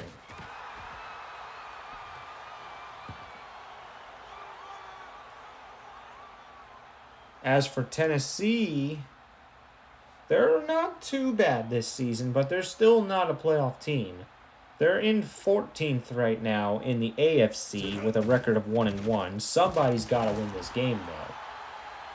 And I think out of both of these teams, I'm thinking it's going to be the Bloodhounds. Because I think the Bloods are so much better than the Cyclones right now. But the Cyclones could prove me wrong this week. We could see. No one's scored anything because it's been a defensive showdown here in Nashville. For the Bloodhounds, though, they're actually in 2nd right now in their division, despite being 1-1. And that is simply because the AFC South is the 2nd worst division in the AFC, or the 2nd worst division in the league, as both of the Southern divisions are pretty bad.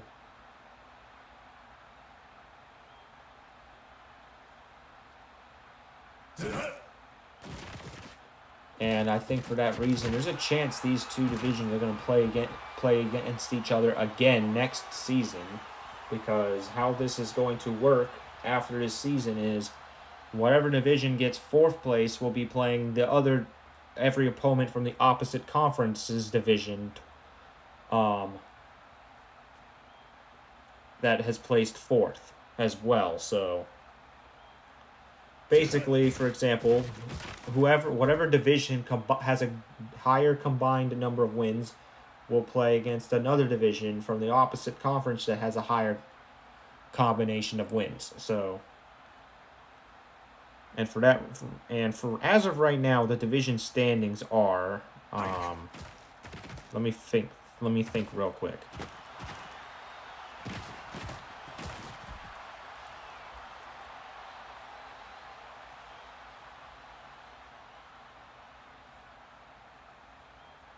I think the AFC North is in 1st. So they will likely play the hardest division in the NFC next season if that remains the case. Which I'm thinking that could be the NFC North, and we might have a rematch between those two divisions next season. However, in 2nd, it's a tie.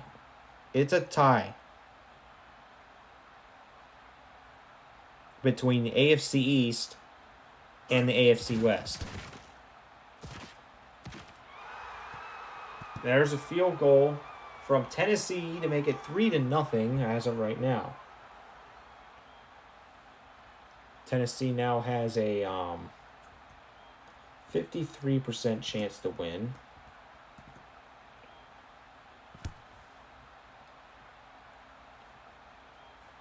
And this game will continue with the Cyclones.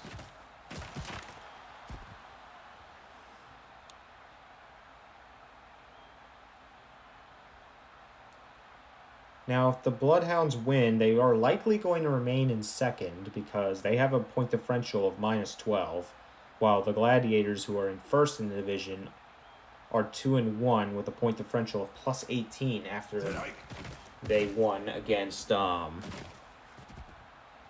who was it? Let me find that game. They won against the Gators.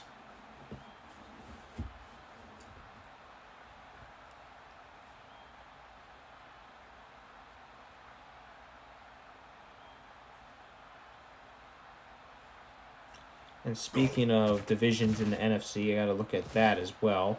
For the NFC, in first,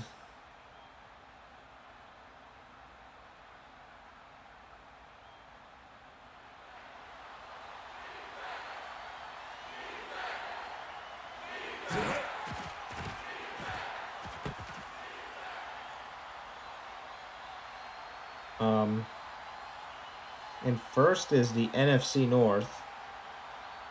In second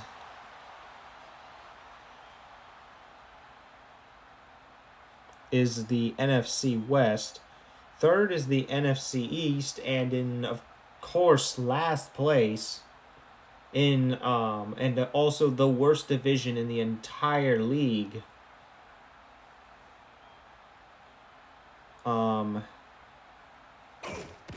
Well,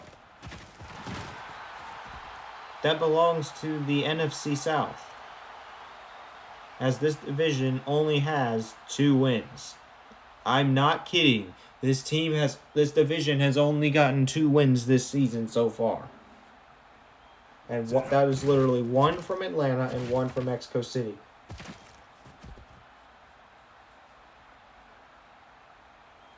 Like, this division is historically bad. Like, everybody from this division is bad.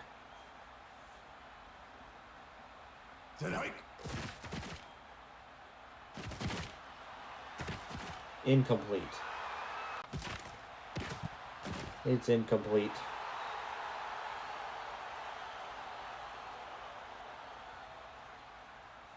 I'm only expecting 1 team from the NFC South to make the playoffs this season. I can guarantee it. Because they're just all bad. Like,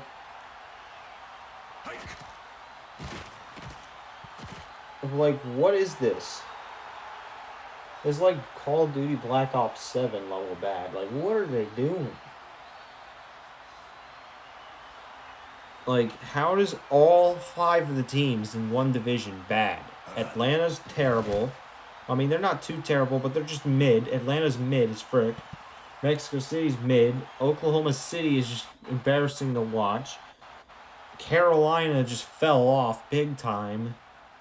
And the Gators are the Gators, and they're still 0-3. They're just like... The thing about the Gators, though, is that all the games that they lost... Well, 2 of them were only by, like, a field goal. The last one was the first big loss for them.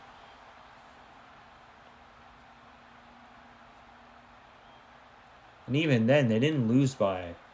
They haven't lost by more than... too many points yet. They haven't lost by 14 yet, so the Gators might get a couple of wins this season, despite being in last in the division. But that might change if the Cyclones lose right here. They might not be in last much longer. It's a 4th down. The Cyclones will have a chance to score here because Tennessee's offense is still pretty bad. Everyone from the South is pretty bad. Hike. Like, all 10 teams from the South region are bad. Like, actually, no, not all of them. 9 of them. The Gladiators is the only team out of all of the teams in the Southern region that are actually good. Like, it's called the big fall off of the AFC South and the NFC South. Like, what happened?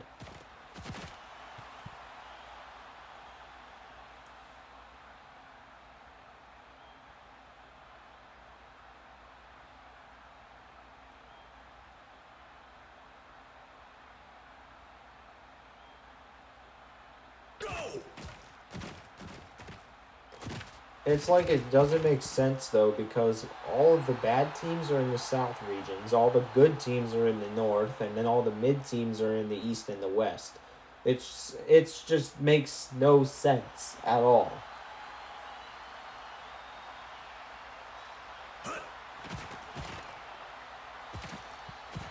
Incomplete.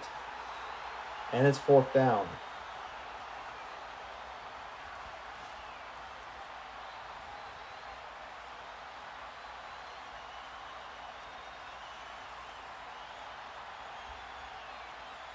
Hike.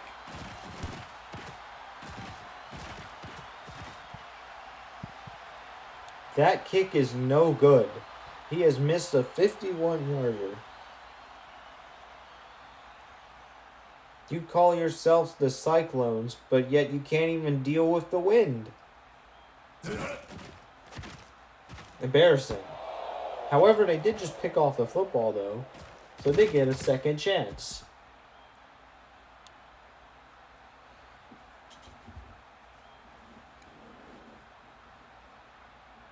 The Cyclones had a chance to tie the game and missed the field goal. How are they doing that? Like, when I say the team is historically bad, and I mean it. Like, I mean it. This team has some issues. They have so many issues. And they want to say that Winnipeg is worse than this team? What is Axis football on?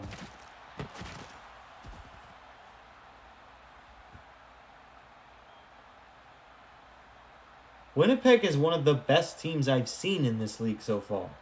Why all of a sudden Axis football likes to make it wrong? It's not even correct. It's not even accurate.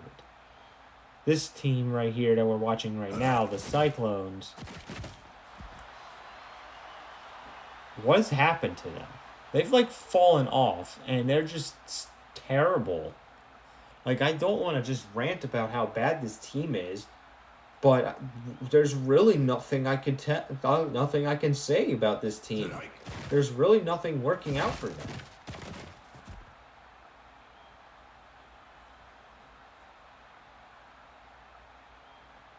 Cyclones are making substitutions right now. That means their running game, their runner is already tired. And it's 4th down. They're going to try to kick another field goal. Let's see if they make it this time. Let's see if they tie this one up this time.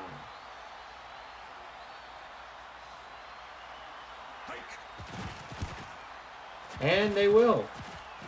This game is tied. The Tank Bowl is tied.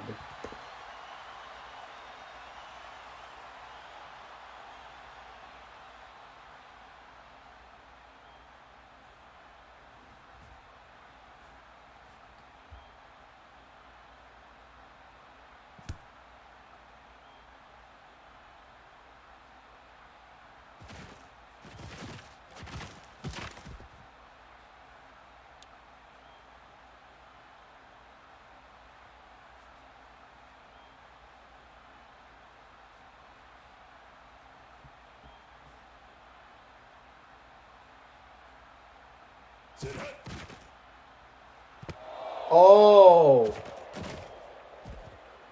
that is crazy. An interception off of a screen. I do got to give credit to the Cyclones for that, though. And that's about it. Maybe the Cyclones will take the lead here. Set hut.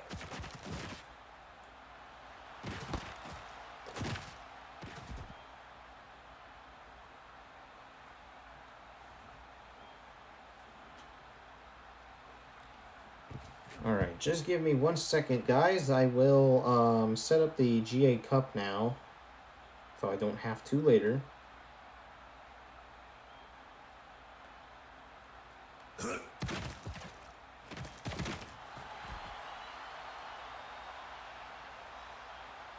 Like,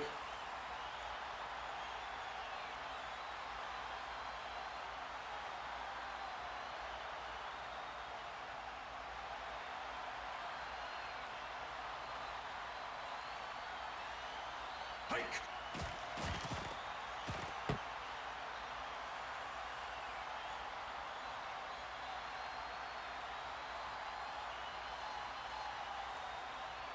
the Cyclones did get the touchdown, and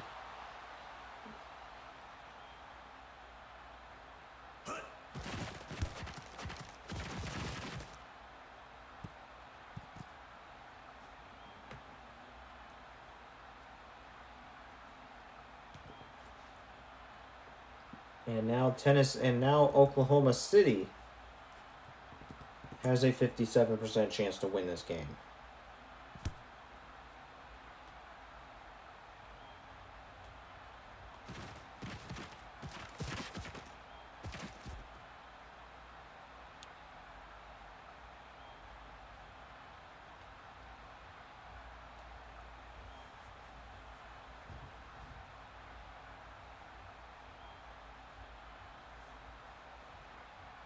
Go.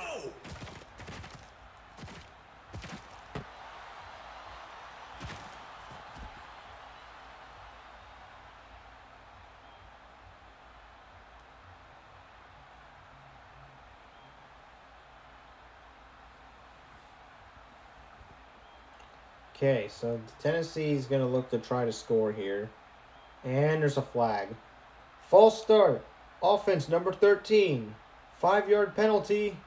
Still first down.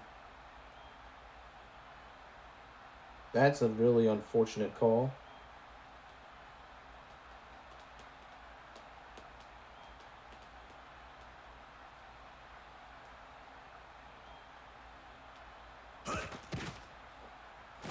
And it's another loss of 2 yards. This drive is almost over.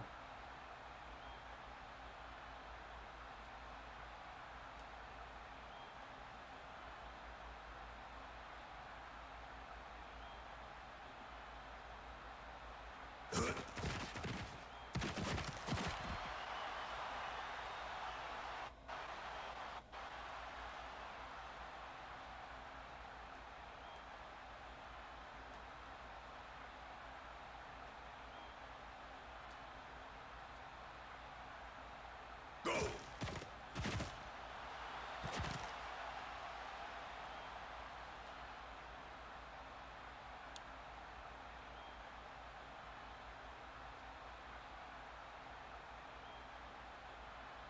Okay, third down.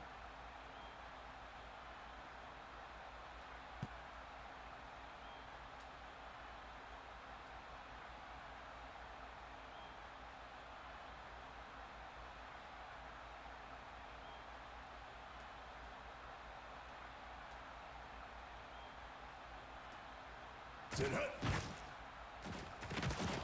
Here is Nashville, Tennessee's attempt, and it's going to be 4th down.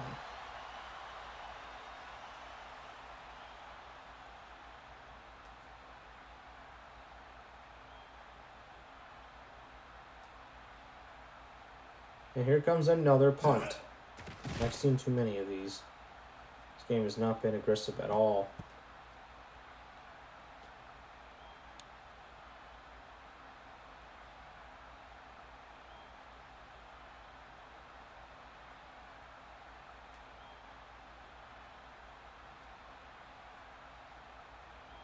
Set hut.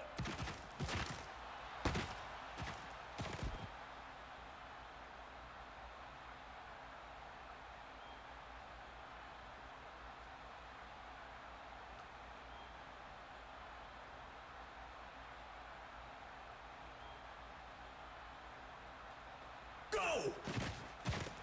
There's a pass incomplete.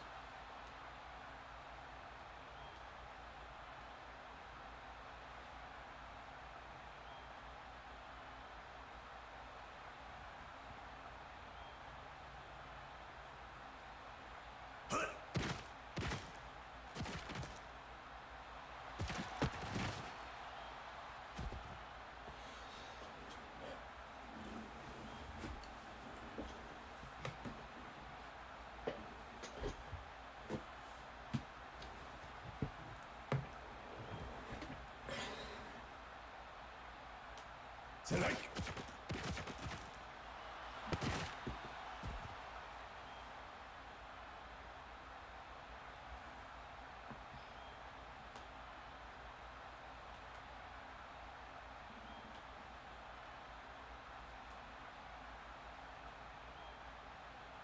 Hike. And incomplete. It's like, this is definitely the tank bowl for sure. You can tell it is. Like, it's not even funny anymore. Tonight.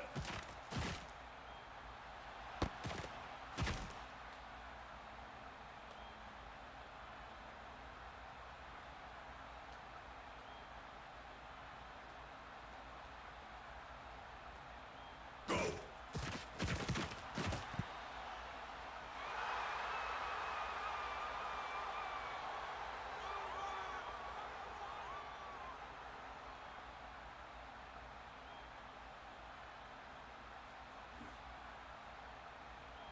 Alright, all GA Cups for today have been released, so you can now vote for your favorite game to advance to the next round of the GA Cup, which is the qualifier round. For those of you who have already won, I can actually look at that now. I think. No, because I forgot I did these at 1 o'clock. I did these GA Cup matches an hour late, so we're going to end an hour late.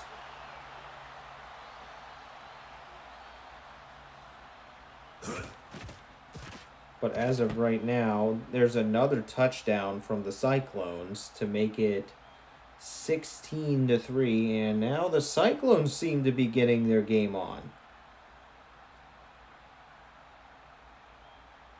They're currently 0-2, but maybe not for long. Maybe they'll finally be above the threshold of being towards the lower.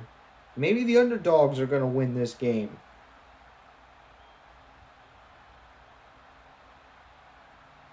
Because technically the Cyclones are the underdogs, and they are winning by 14 right now.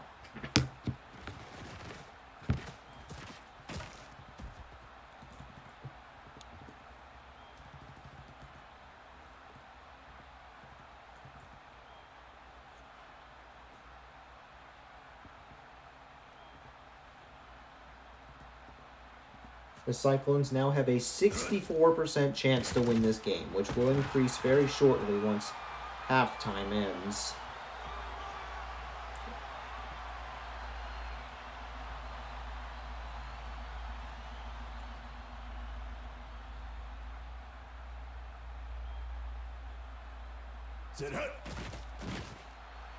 Picked off. Cyclones are looking like they're playing a lot better than they were in week 1 and week 2. Now that they've finally started making some big plays in this game against the Bloodhounds. As the underdogs certainly are proving to us that the Cyclones are not finished, despite being 0-2. Hopefully that's the case, because I would hate to see the Bloodhounds be this bad. With halftime being over, that increases the Cyclones' chances of winning, though. From 64% to 78%.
That pass is well defended.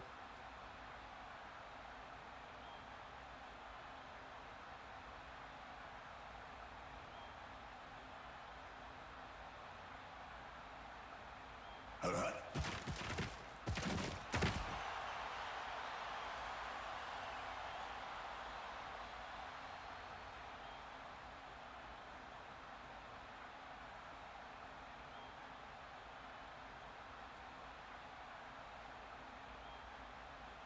All right.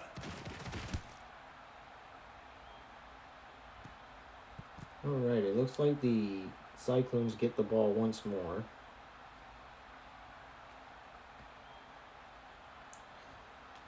Now, if we got to compare these two teams to their NFL counterparts, the Cyclones is actually supposed to be the Buccaneers. Actually, you want to know how good the Buccaneers are? They're 6-4.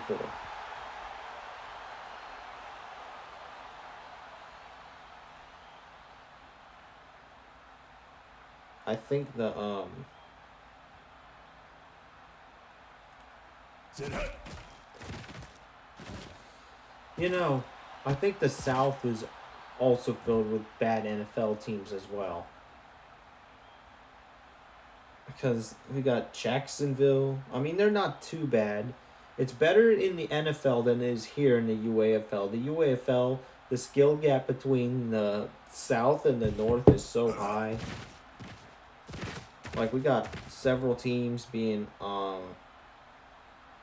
winless right now. If the Cyclones do win, this will be the third win to ever happen in the NFC South this season so far. Sit hut. And that's pretty embarrassing because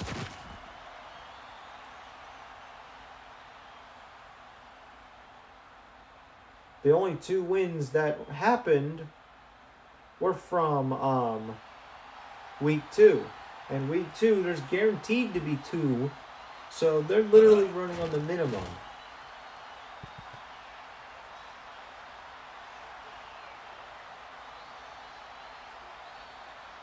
He's flying. Austin is flying.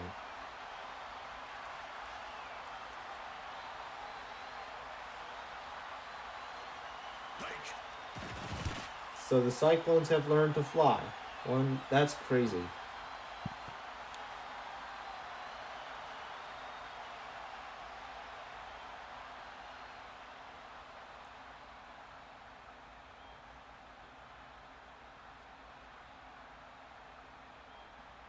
Hike. Here's Cunningham. He still plays for this team.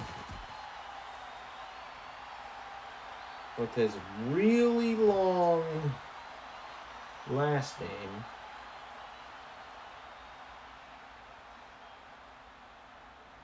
So long that the C kind of blurs for some odd reason.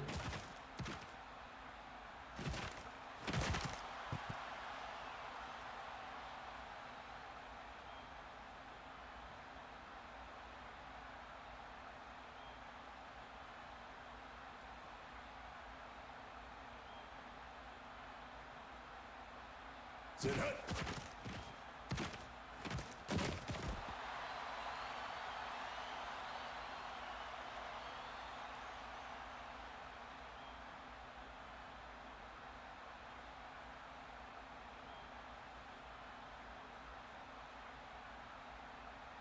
Hut.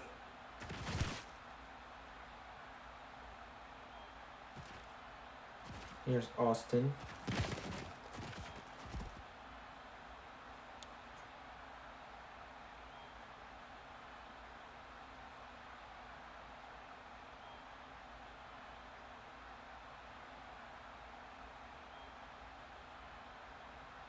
All right.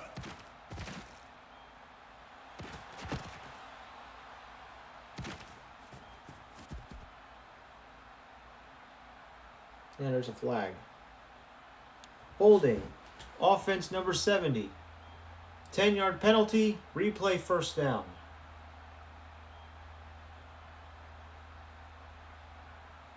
This is interesting of a game that exists. Like, how does this happen? Go! Bloodhounds are still as bad as they were before. They managed to win in week 1, but they haven't won since, and it looks like they're currently about to lose their second game in a row.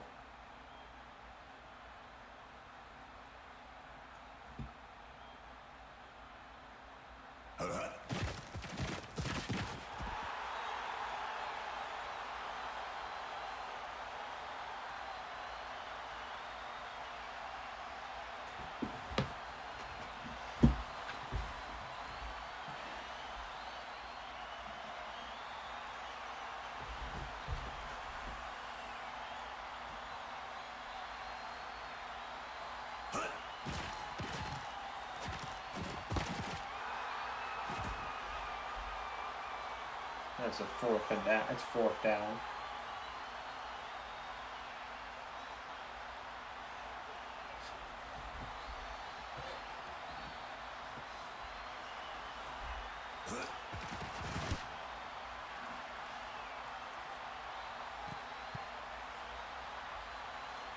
I don't know what to do with this. With these teams, like.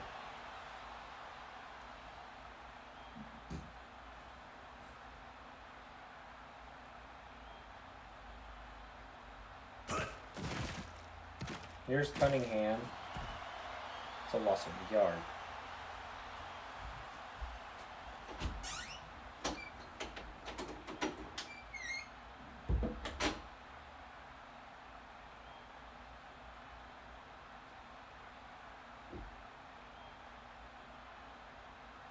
Strike.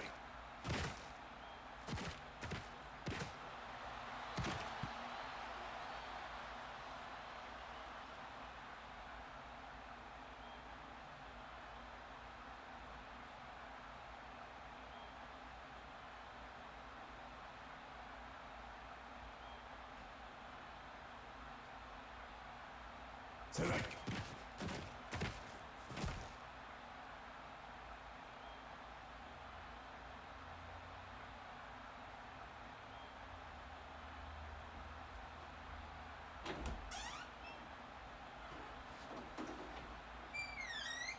Strike.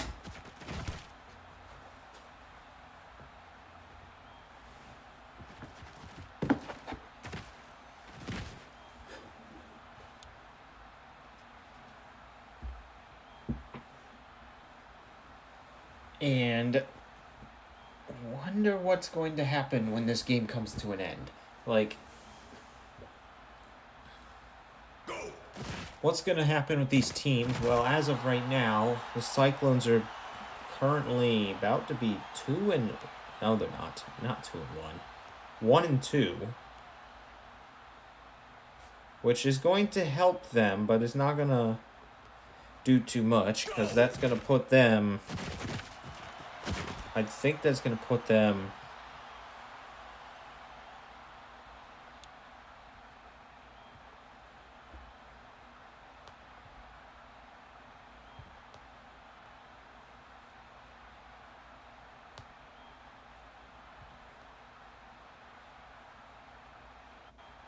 That's going to put them...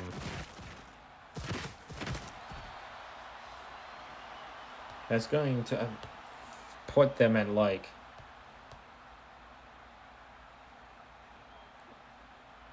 Let me think. Let me look. They are up by 14 right now, but if they score again, they'll be... So if you're Los Angeles, I would recommend scoring again, just so that you're above Los Angeles in the standings.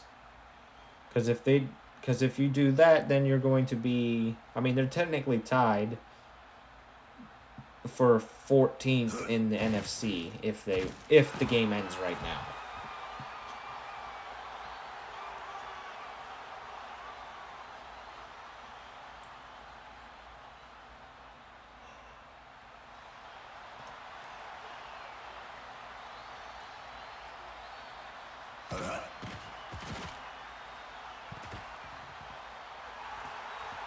Cyclones now have a 92% chance to win this game, as we've reached the fourth quarter of this game.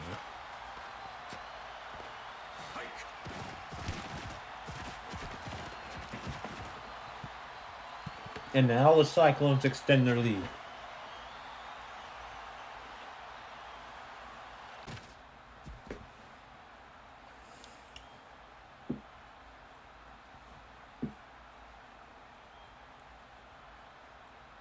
The Cyclones are most likely going to get their first win of the season right here.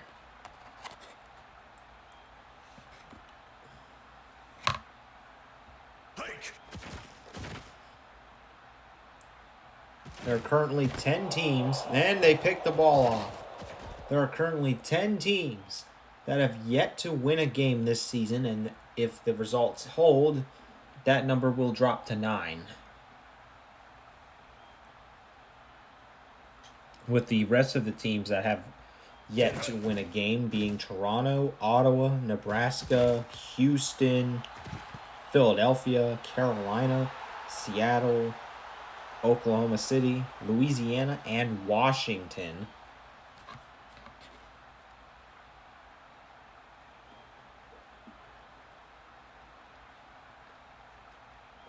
Hike.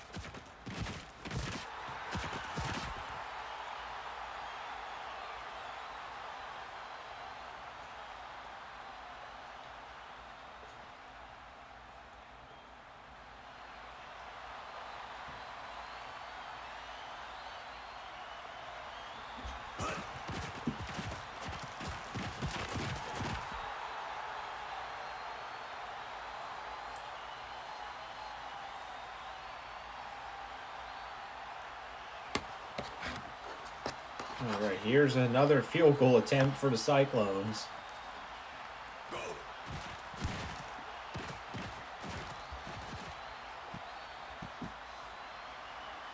It's a 20-point lead for the Cyclones. I think if that's not embarrassing enough for Tennessee, the Cyclones have been demolished in the last 2 weeks.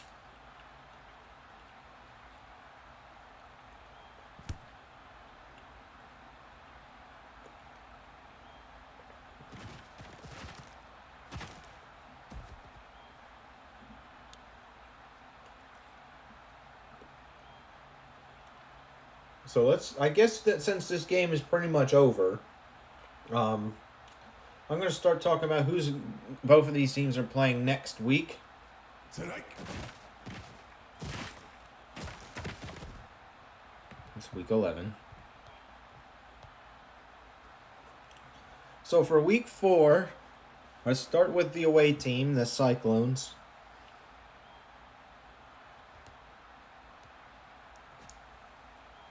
They're going to be playing against the Atlanta Razorbacks next week.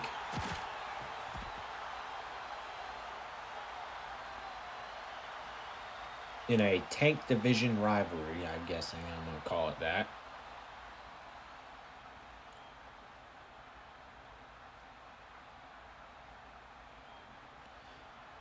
And for Tennessee, Strike. they're going to be playing Carolina next week.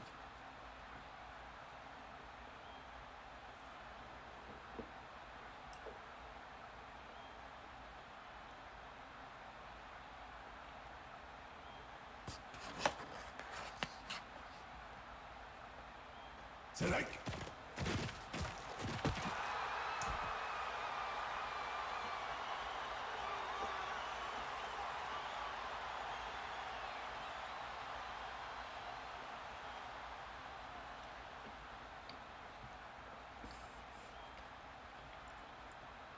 Strike. Here's a deep pass. Incomplete.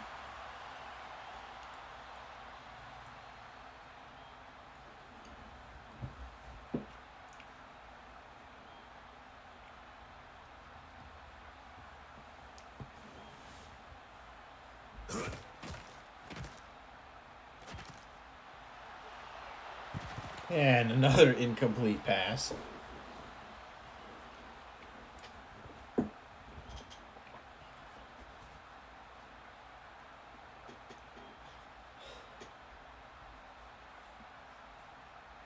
Hike.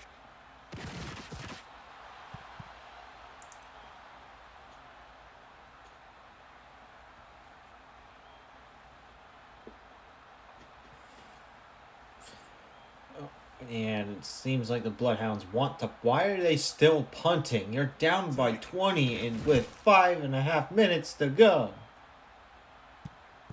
It's like Tennessee wants to lose at this point.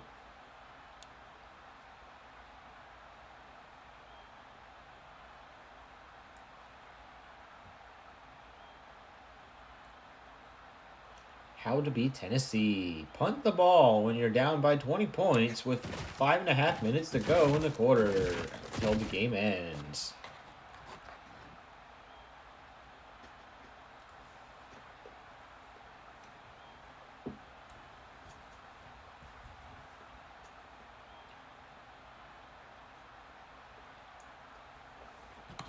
No wonder they don't win anything, right?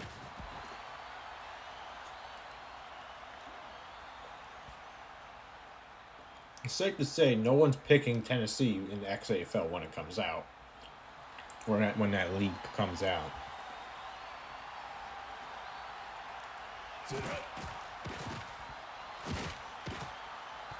Incomplete. 4th down.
There's Cunningham. Hike. He throws it. Incomplete.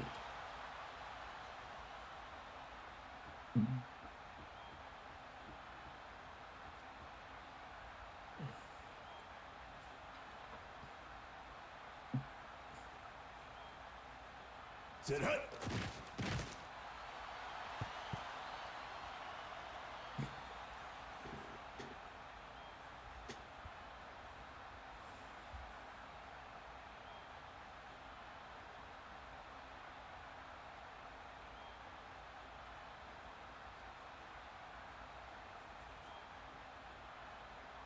Hike. And picked off. He's running the wrong way and now corrects his direction.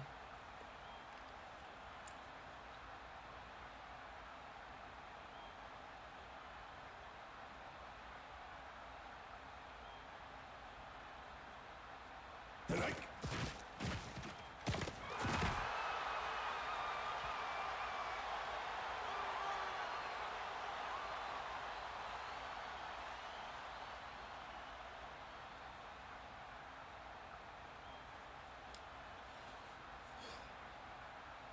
Go.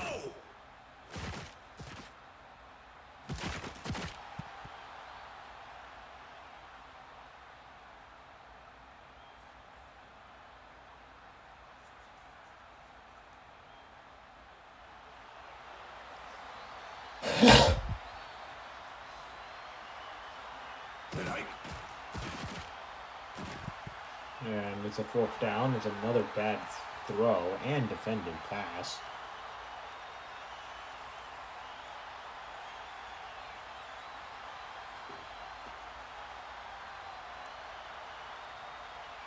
Hike.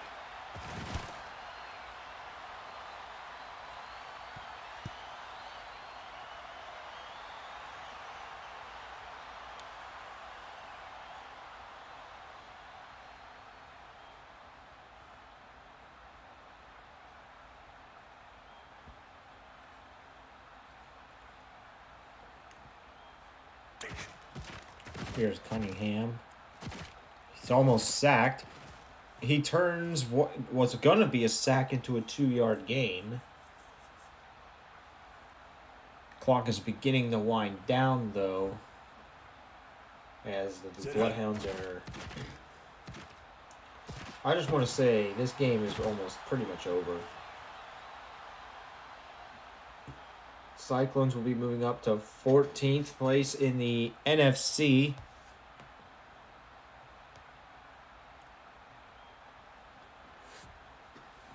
Which is excellent for them because they were previously in 18th. That means Seattle's going to drop to 18th. Carolina's going to drop to 17th. Philadelphia's going to drop to 16th. And Los Angeles is going to drop to 15th. It's very weird seeing the Bruins in 18th, though.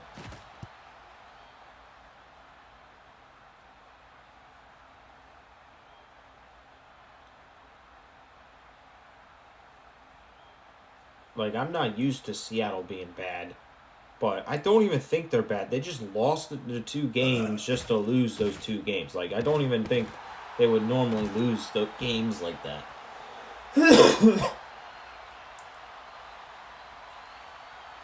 I could be wrong. We still got 10 more weeks of the. We still got 10 more games from Seattle to simulate. So.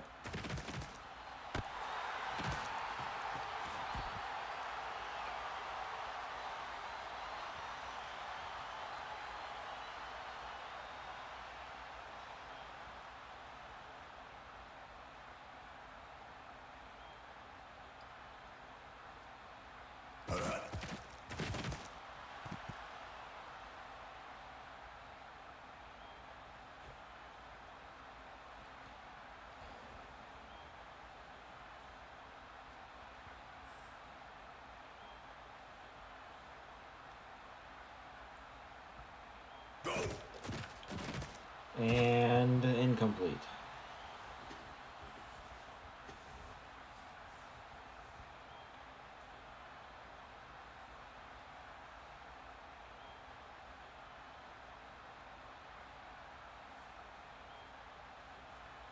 Tonight.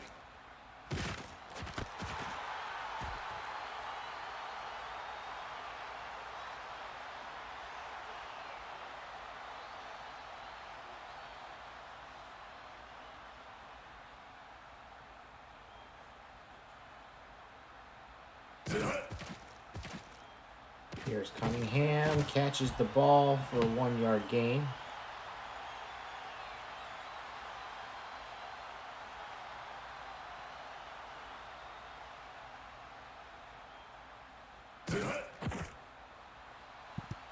Incomplete. Now, what this will mean for the Bloodhounds, well, it's pretty much simple.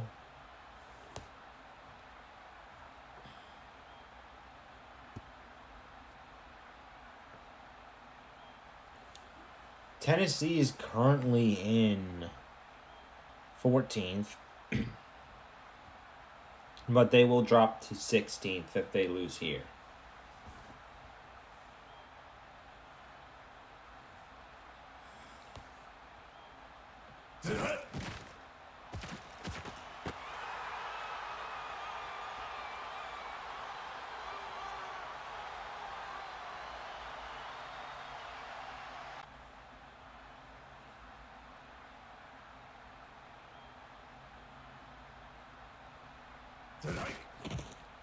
And this game is over. Oklahoma City will win by 13. That does mean that the Tide will remain in 14th. Cyclones will move up to 15th, though. While Tennessee, they're going to actually drop down to 16th in the AFC.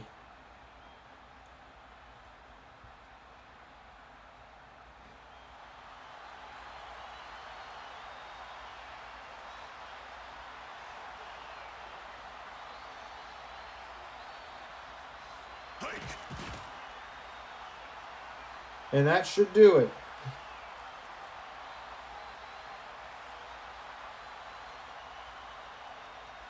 The Cyclones have won this game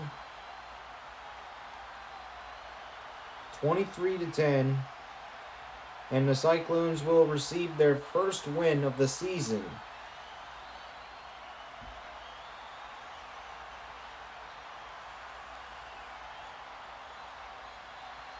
As for Tennessee, this will be their second loss. They were coming out of a win last week.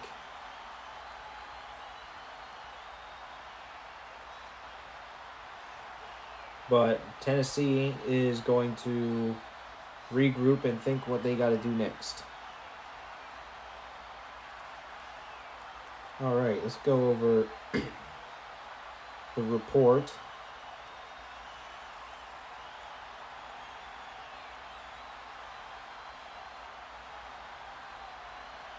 So, Tennessee's loss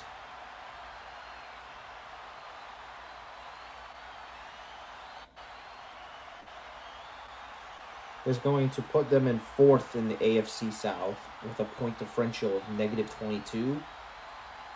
Only team worse than them is Houston with an 0-2 record. They've yet to play, though, for this week. And as for the Cyclones, they're 1-2 now. They get their first win of the season. Point differential is -18.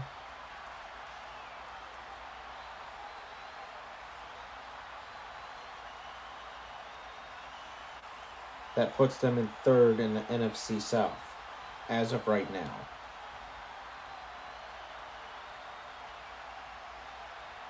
There's a reason we call it the Tank Division, and that is why.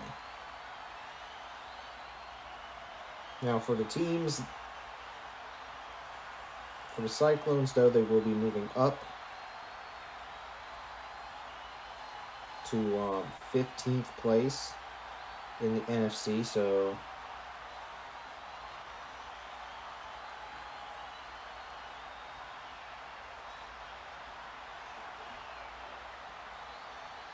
they're now in the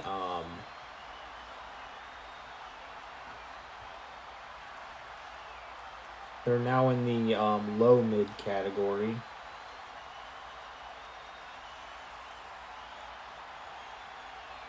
As for Tennessee,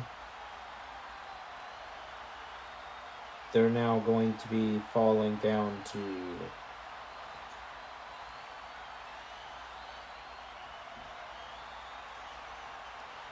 16th also in the low mid category.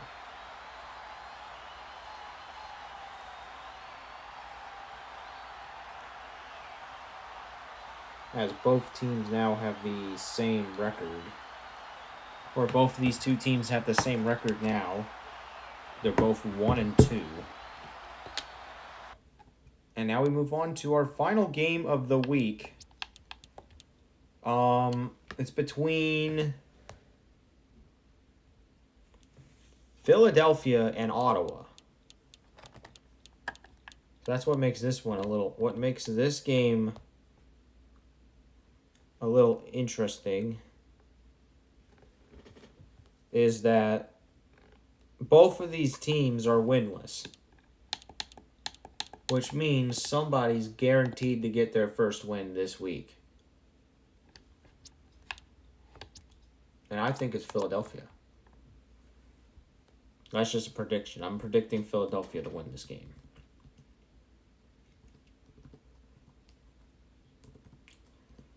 The game does take place in Ottawa, though, so we got to find out what the weather is, because it was snowing in Winnipeg.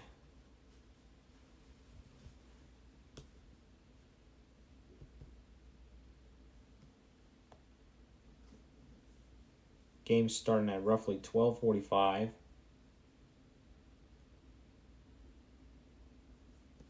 Okay, so it's clear. This is the first game that's actually clear. And it's actually 100% normal.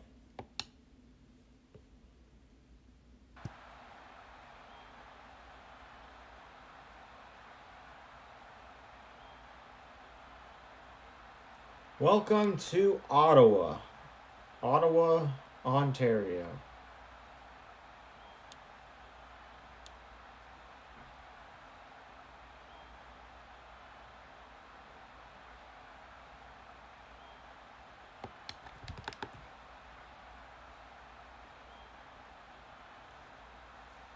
as the Philadelphia Express are now going to take on the Ottawa Capitals for a showdown. Both teams are 0-2.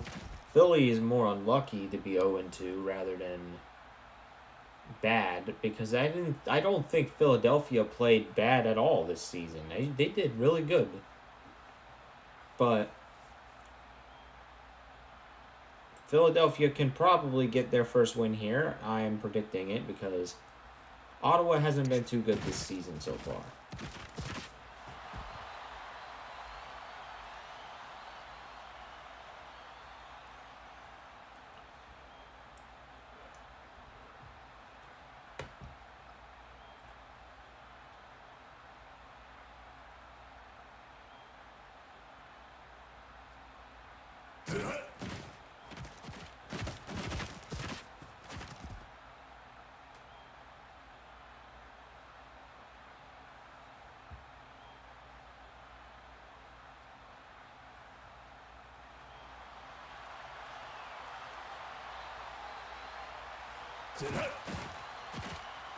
Here's Philly. They get a first down here.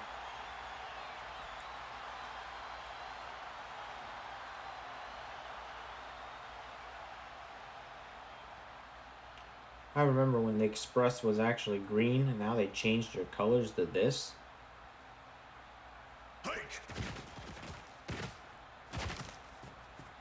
He's juked the tackle, and Philly gets another first down.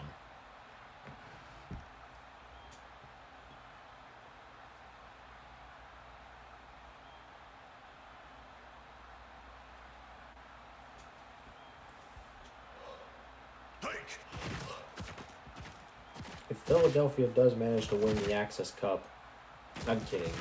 I'm not going to go too far ahead of myself, but Philadelphia would have to work really hard if they want to make into the Access Cup playoffs, which could have a name change, actually. There could be a name change. We just don't know it yet.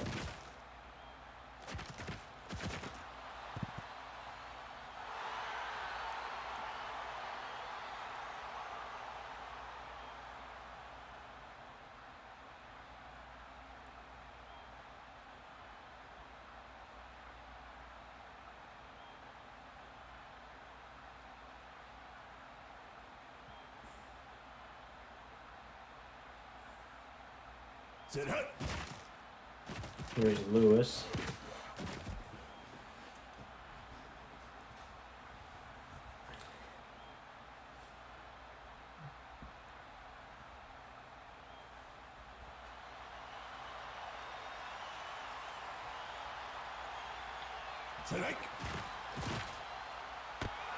Oh, it's intercepted by the Capitals.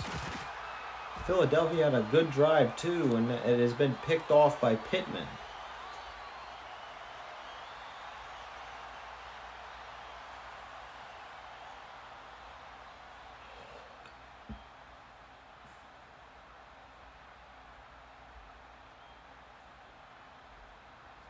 Go!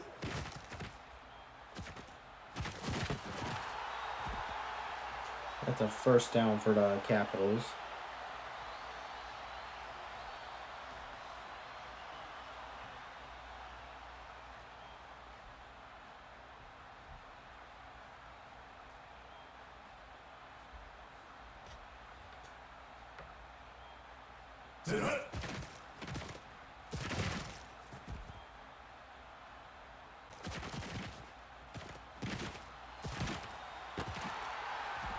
Low to Boone.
3rd and 7. And it's gonna be and there's gonna be a punt.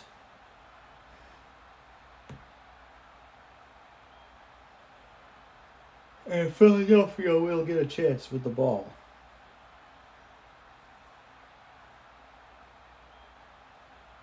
Hike.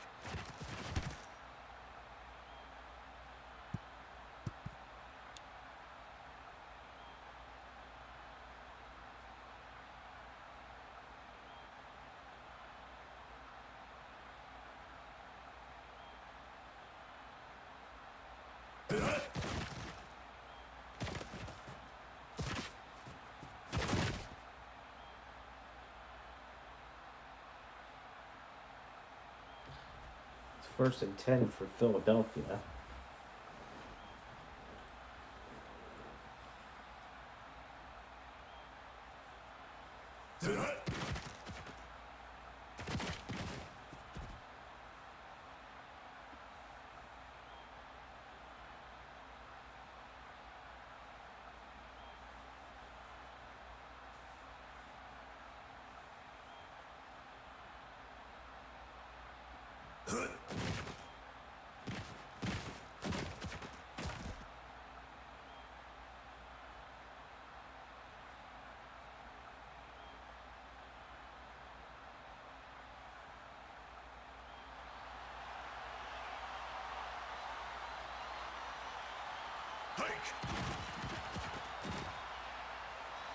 Here's Lewis. He gets a good gain here.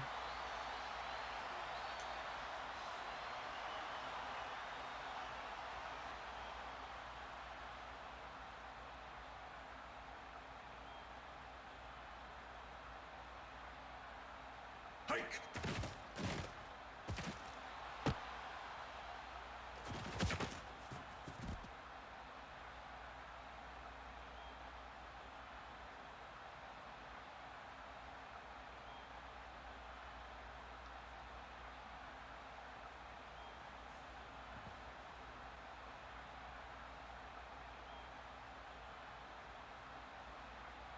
Tonight.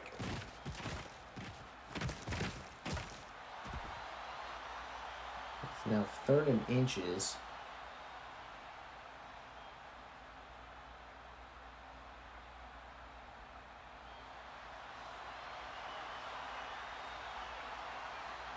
Tonight.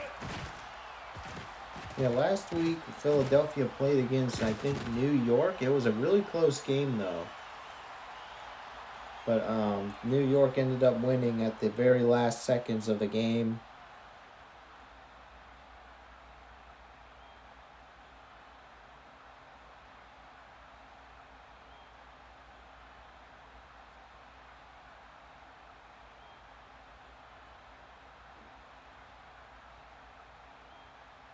Tonight. Sack. It's an 11-yard sack.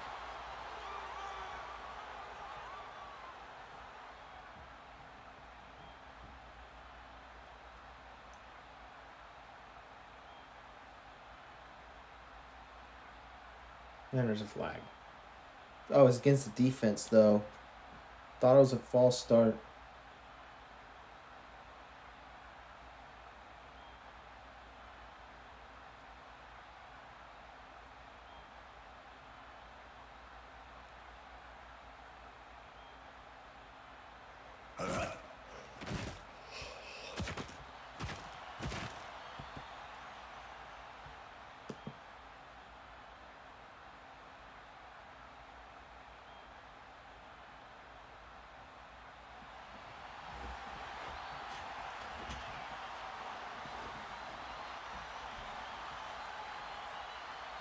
Go.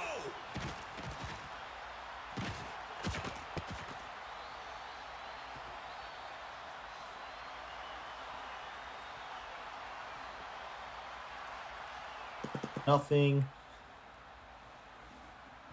The Express might receive their first win of the season. They deserve to already have a couple. They technically... Let me take a look at the 2 games they did play in weeks 1 and 2. I mean, Philadelphia only lost to Vancouver by 3. If they're playing very well, if they're contending against teams like Vancouver, Philadelphia deserves to have a better record than they have right now. And maybe even we'll see Philadelphia make the playoffs. Maybe. That could happen. It'd be a day that a bunch of Philly fans would like to see. Um,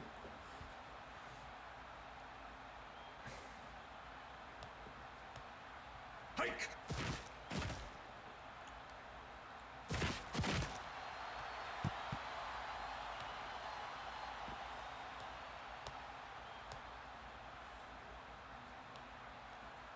let's take a look, actually.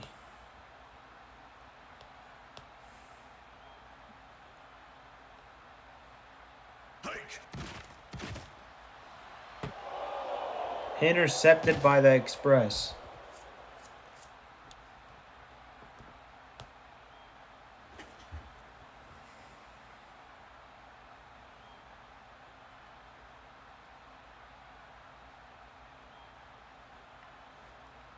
Go. I think for Philadelphia,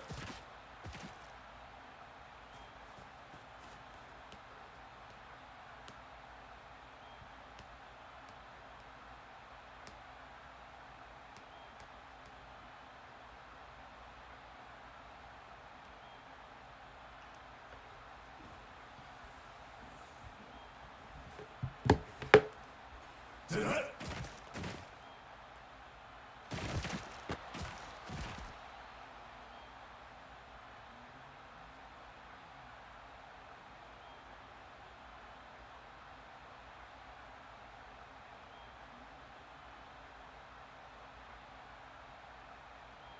Sit hut.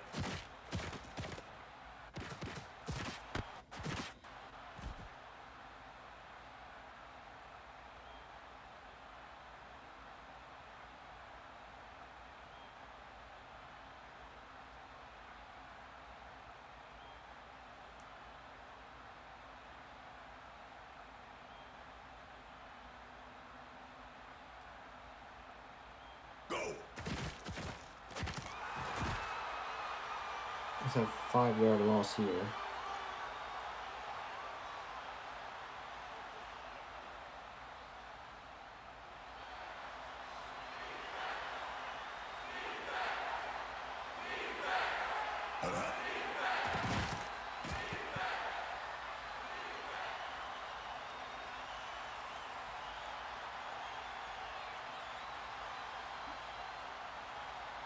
There it is. I think Menafel is the only fan that would be a fan of the Philadelphia Express. Assuming that he would be, since he's an Eagles fan. So yeah, believe it or not, there is an XBTV member that routes for Philly, but Philly's just not been relevant, so that's why Menafel hasn't been relevant to the Axis football community that much. Well, hopefully Philadelphia can change that soon. Because if we take a look at all of the XBTV members, there's a bunch of fans, actually. Yasin Spydock would be Boston, which Boston has a questionable season so far. Shig is a St. Louis fan. He's going against what the NFL principal would put him as. He would be a Tide fan if that was by NFL principle. But he routes for St. Louis, and he should be proud for that because St. Louis is a lot better this season than they used to be. And NFL would be the Eagles, or NFL would be the Express, which is currently winning 7-0 right now. Deluxe has got some of the bad luck right now. He's the Seattle Bruins. They're 0-2 right now. And for Michael, he's got the Green Bay Axemen, who is 2-1 right now. Real Gouda games also goes against the principles of the NFL concept. He would be a Sharks fan if he were to route for his team based on the NFL, but he's actually a Nebraska Thunder fan. He's unlucky because they're 0-2 as well. Then you have Devin, the owner of the XAFL. He's an Ironhawks fan. They're 2-0 right now. Then you got me and Yam, actually. Both of us are Baltimore Paladins fans. Our season's a little bit questionable as well. I don't even know if we will make the playoffs either. Then you have AI Galloway, which is the Dallas Stampede. They're questionable too.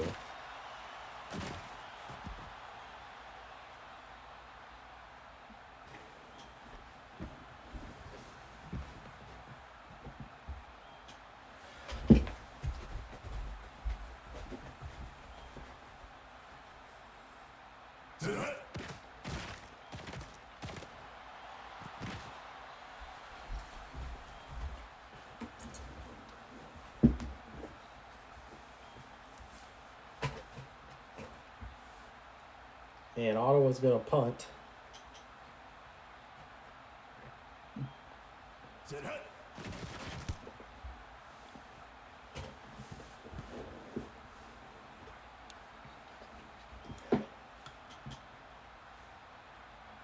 And let's continue down the list.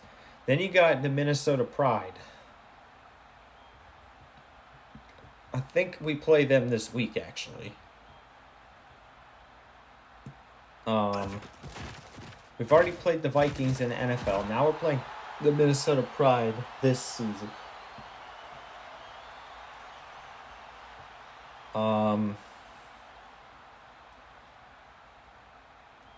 And that would be Dom's team. And don't even get me started on Robbie's. His would be the Washington Senators, and they're the worst team in the entire league. If there's anyone you want to feel bad for, it's Rob. If you don't know, the Washington Senators are 0-3 with a point differential of -61, which is the worst in the entire league. Like, I would never guess a team would be that bad, that would become that bad. Then you have the Cleveland Coyotes, which would be Caleb's team. The Coyotes are really good this year. And then finally,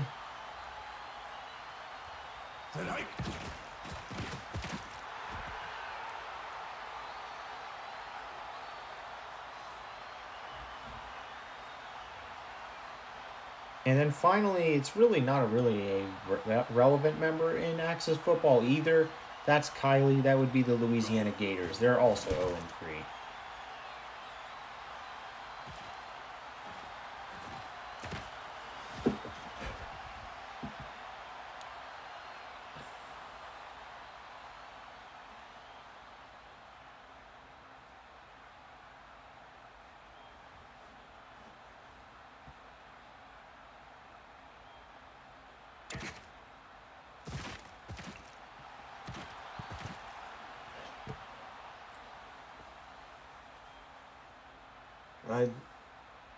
It's still 7-0. What's happening?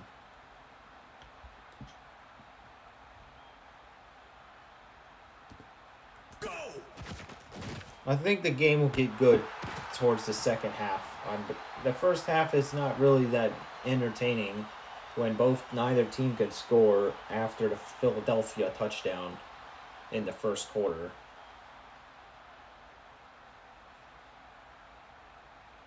Hike!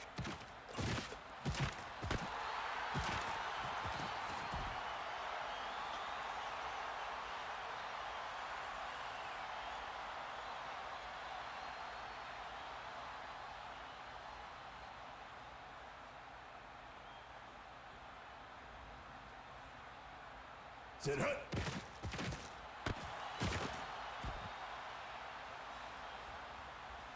Penalty against Ottawa,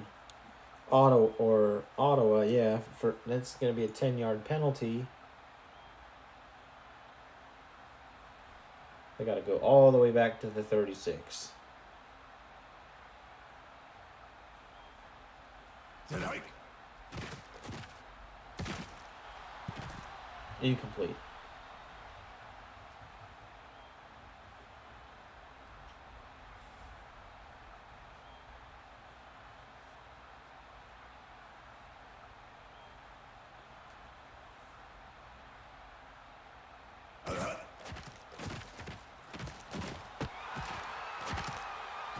That's caught for first. Ottawa could score a touchdown.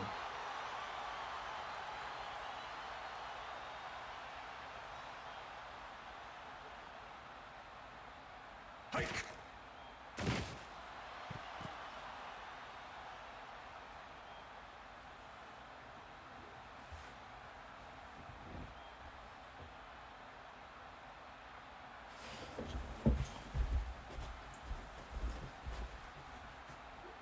Sit hut.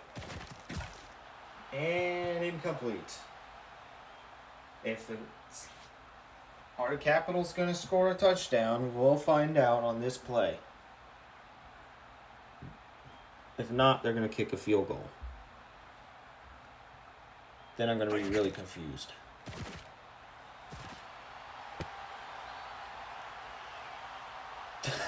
Fourth and inches. Fourth and inches. That is like the most unlucky thing you can get. Like, just go for it. Like, just run. Just run. That's all you have to do. Whatever, I guess.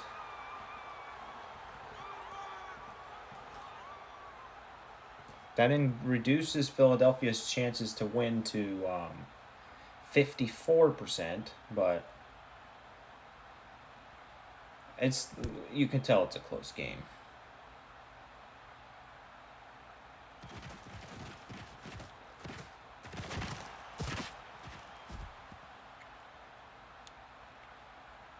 Let's start on the 31.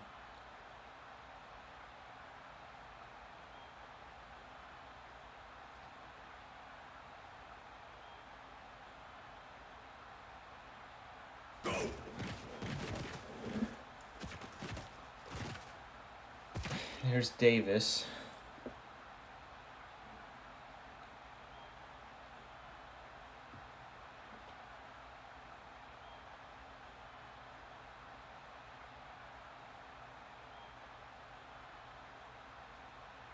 Sit hut.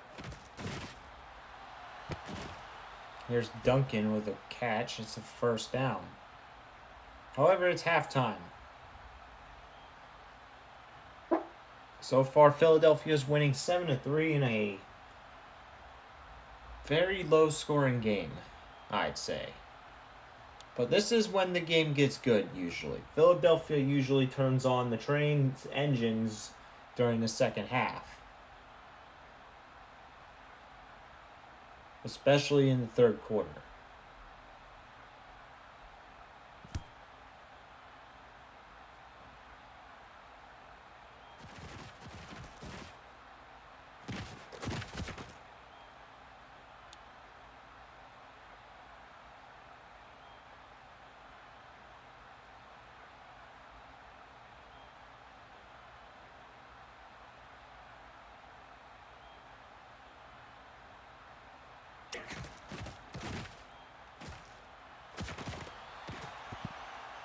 That's good defending by Philadelphia.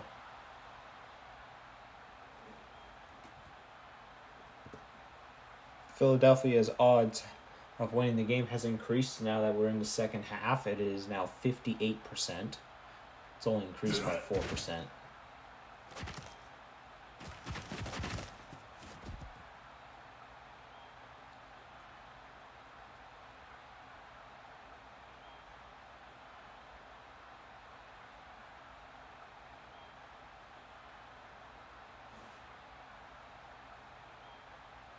Hike. 1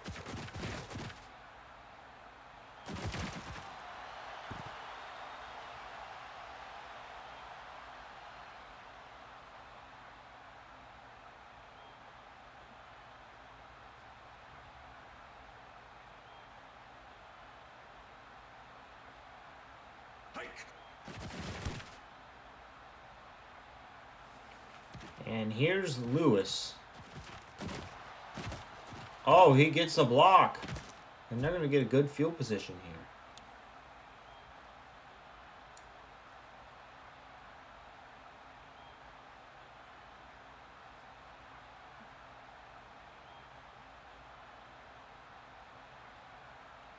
Hike.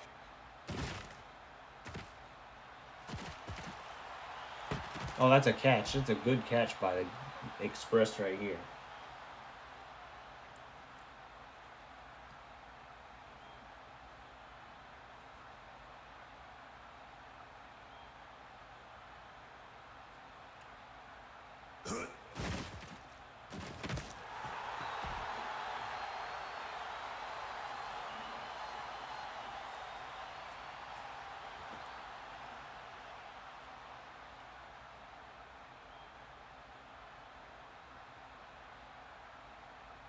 Go.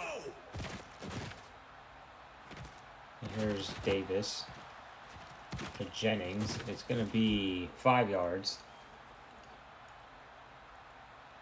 Honestly, cannot believe Philadelphia has came such a long way, but yet has not won anything yet. Or at least hasn't won a single game yet.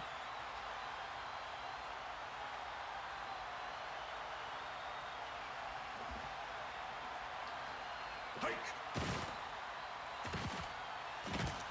Here's a chance for Lewis to score. It's not going to be there. It's going to be first and 1 yard. It's going to be first and short.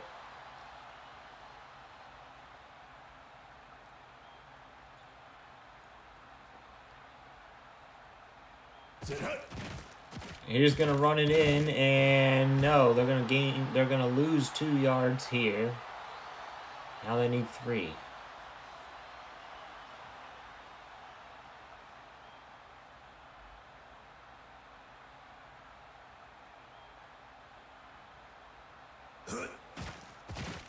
They're going to try to run it in again. It's going to be a gain of 3. However, it's 3rd down now.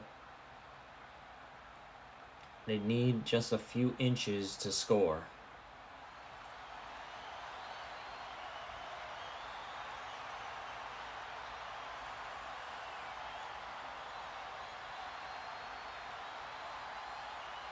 Go. He's going to run it in, and they score. Philadelphia has scored another touchdown, and this is, I told you they turned the trains on as soon as the second half begins. And now they're in the lead by 10 points right now, and this will make it 11. Philadelphia now has a 72% chance to win this game.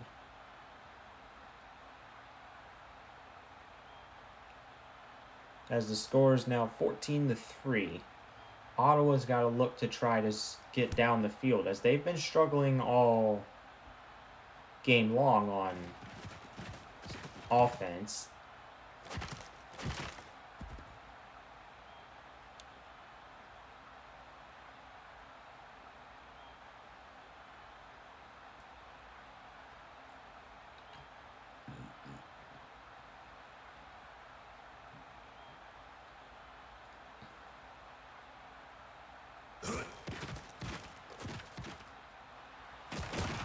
That's a first down for the Capitals.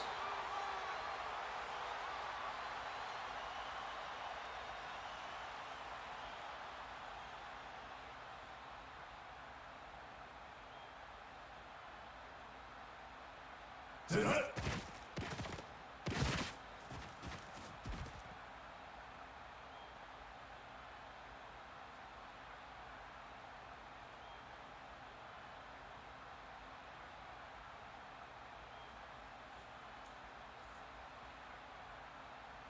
Go.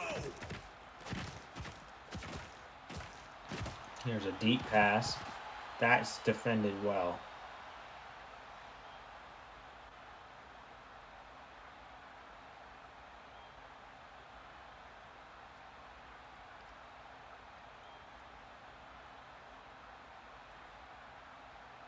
Sit hut.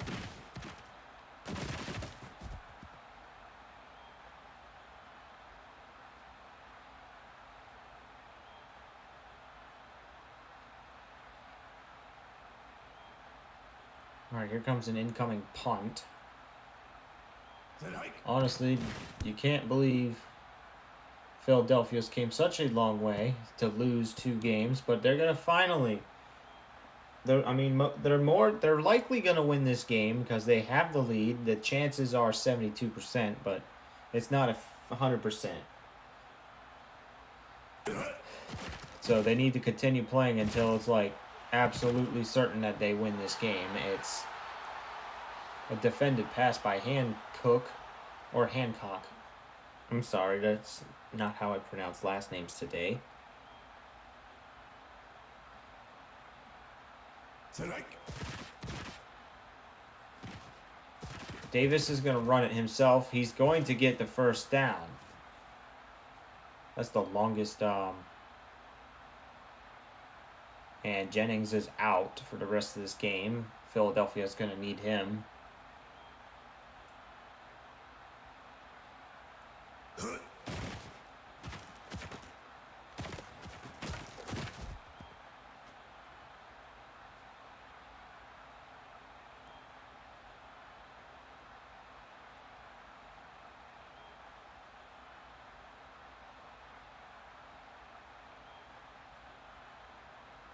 Set hut. Ooh. See, I think the problem with the AI and Access Football is that after the runner misses the tackle, the runner just continues to run in a straight line like he's going to receive the ball even though it's a run play. Set hut. Like, you should be focusing on getting blocks so that your runner can run.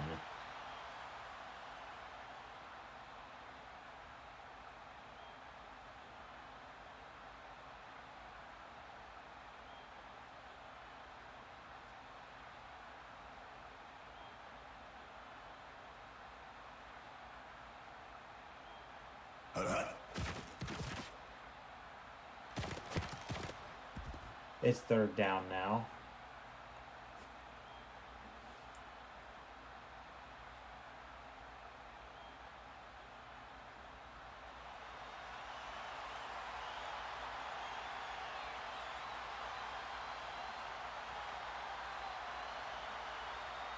Go.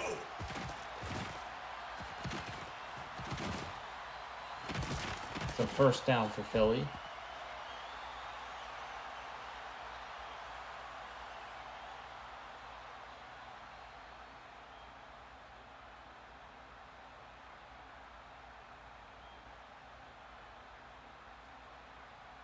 Set hut.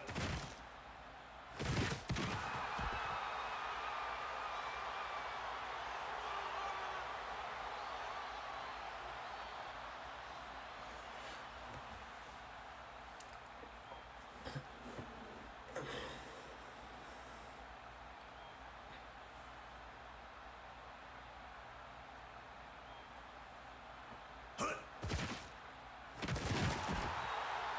It's third down. It's now quarter number 4. Philly's chances of winning this game have increased to 83%.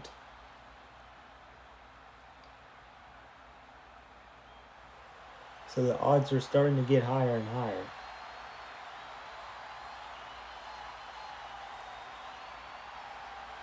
Go.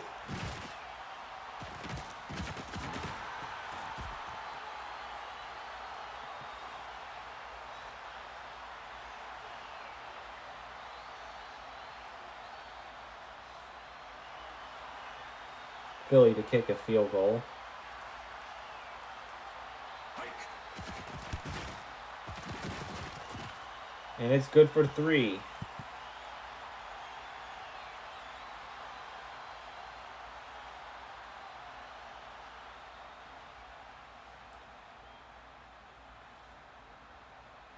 That increases Philadelphia's chances of winning this game to 92%.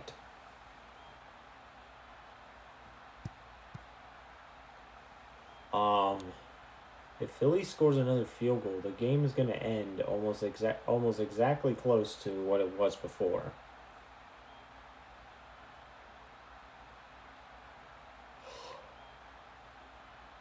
Hike.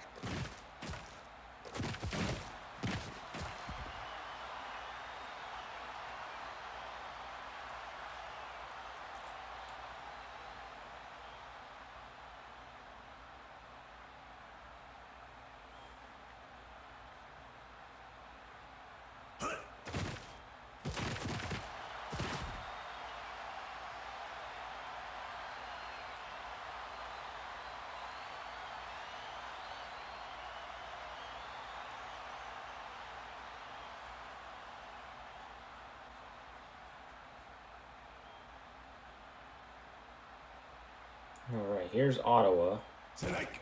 on 3rd and 8. And it's overthrown. It's 4th down.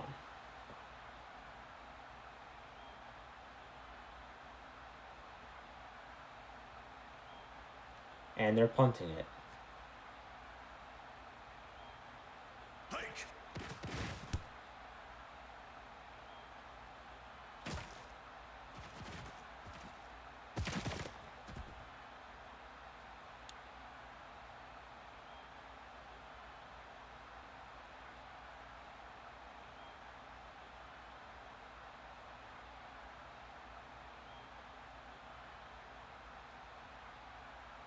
Hike.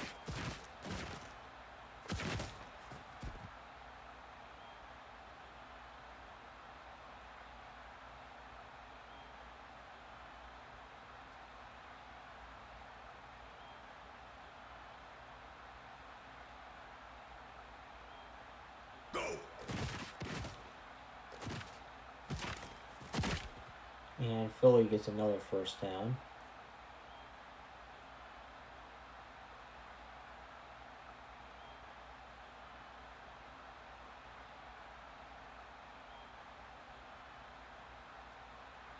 Hike.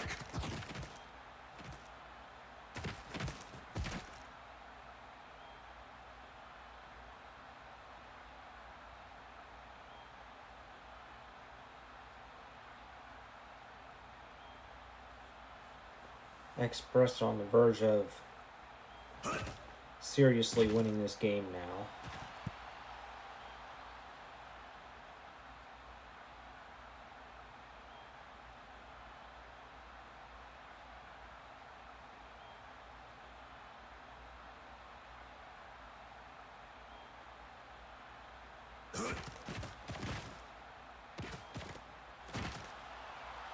And incomplete.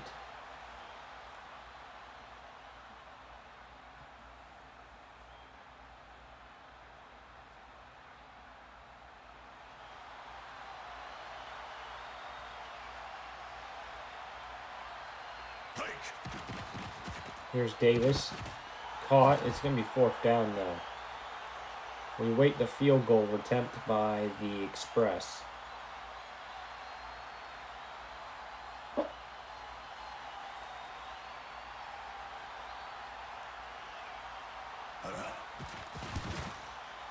Oh, it hit the bar. It's no good.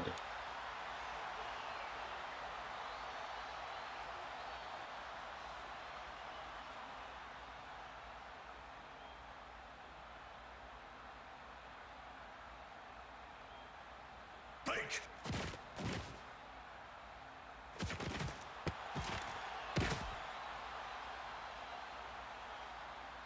There's a holding call against Philly.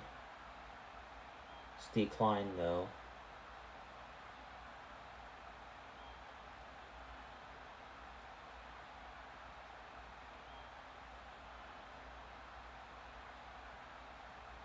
Go.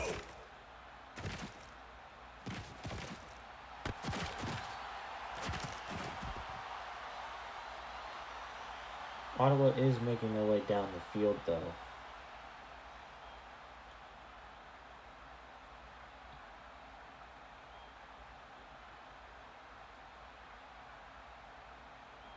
Go.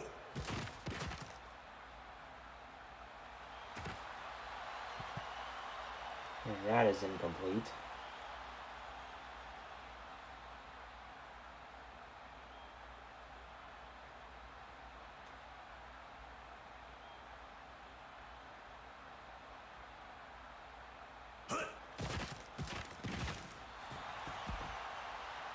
And we got 5 minutes left in this game. The Express now have a 99% chance of winning this game, as Ottawa is running out of time. Quite literally. Set hike.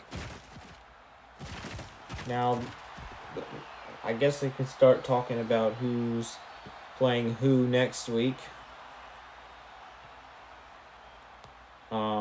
For our team that is currently losing, Ottawa next week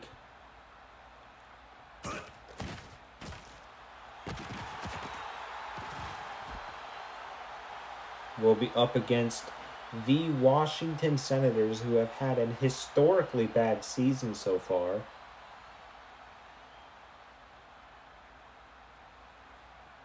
So it'd be an 0-3 team versus another 0-3 team. Somebody would be forced to basically win. The Capitals score. That's going to drop Philadelphia's chances of winning.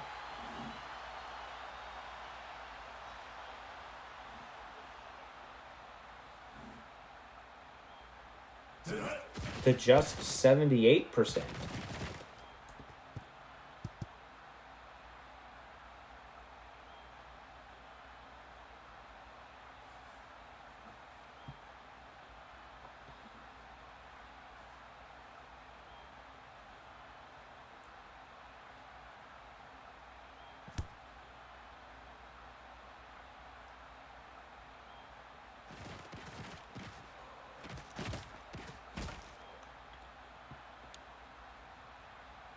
Now, for Philadelphia next week, they are playing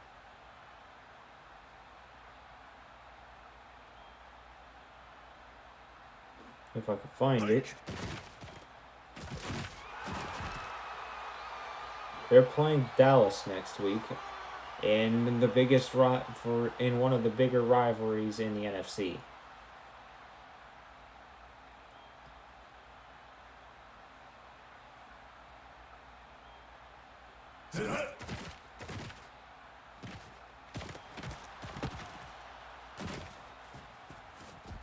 So another first down.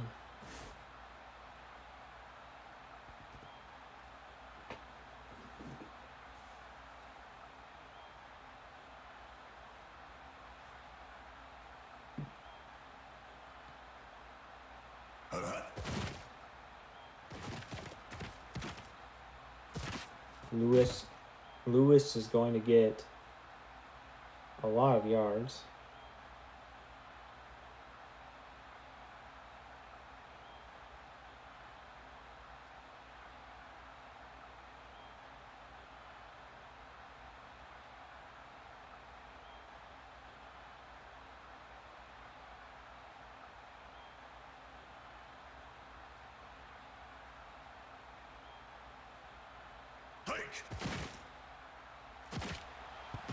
And that's swatted down.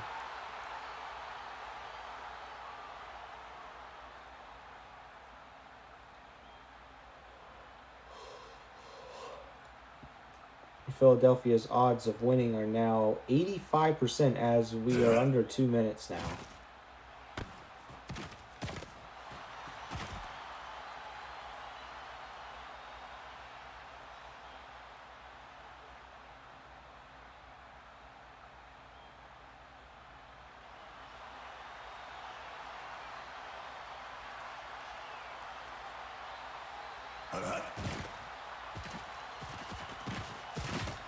Philly is likely going to score again, though.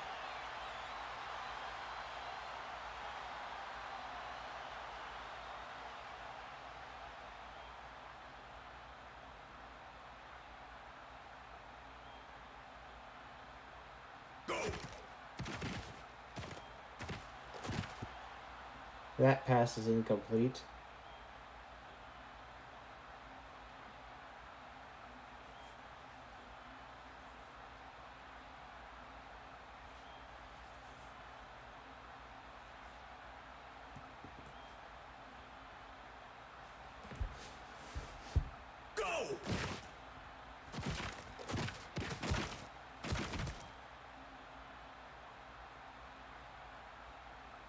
Senators, the Capitals have now used all their timeouts.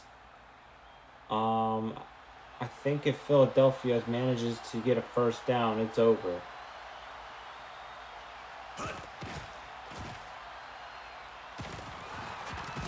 Close, but no. 4th and 1. Philadelphia will have to kick the ball, but they're not going to use. They're going to use as much time as they possibly can.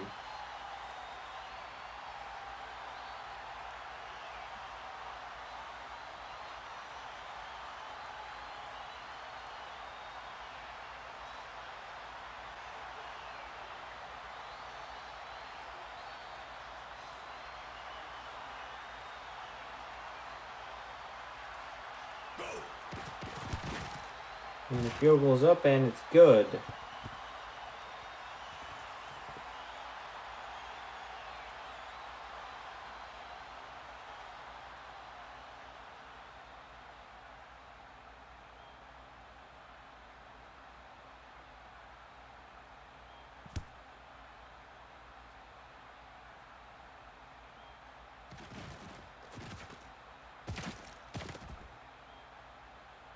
There's only 49 seconds left in this game.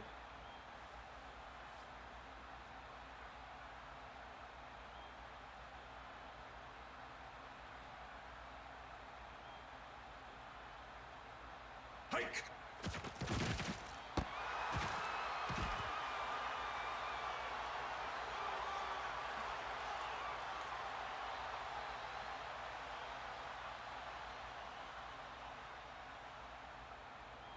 Hike. Gamble catches the ball. Clock winds down.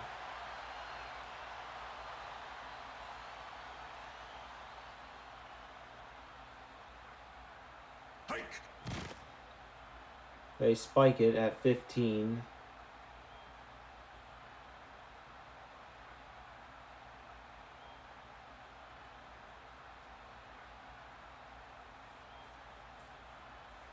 Hut.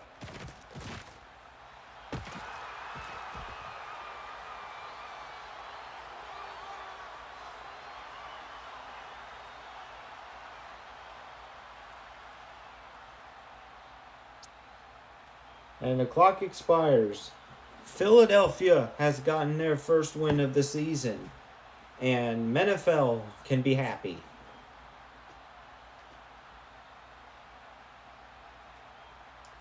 It is a win. It is a Philadelphia victory. It is 20 to 10.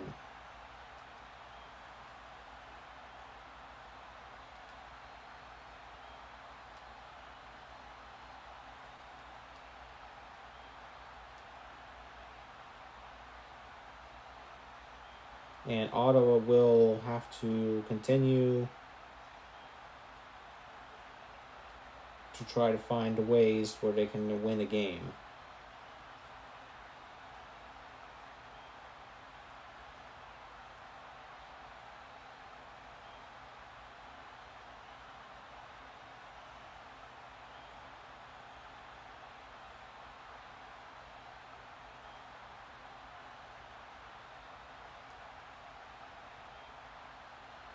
Despite Philadelphia having a record of -4, they actually have a positive point differential of +6.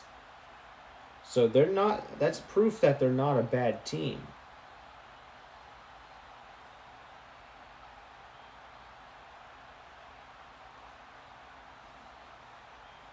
However, because they're 1 and 2, they're still going to be in 4th.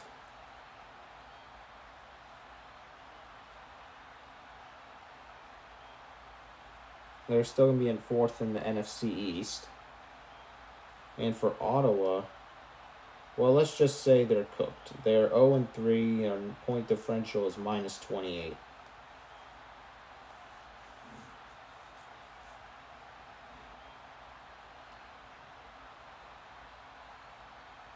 And also, this puts Ottawa in dead last in the AFC.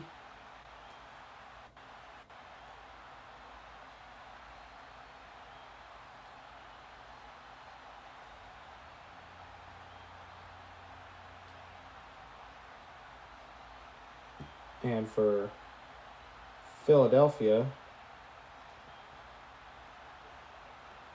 I think that puts them in 14th.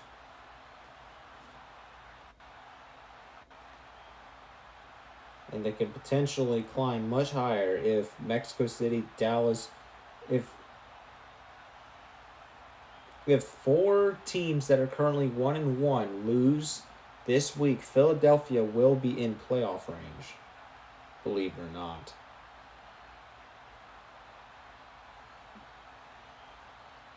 Yeah, you think I'm joking, but it's possible for a team with a losing record to be in playoff range right now.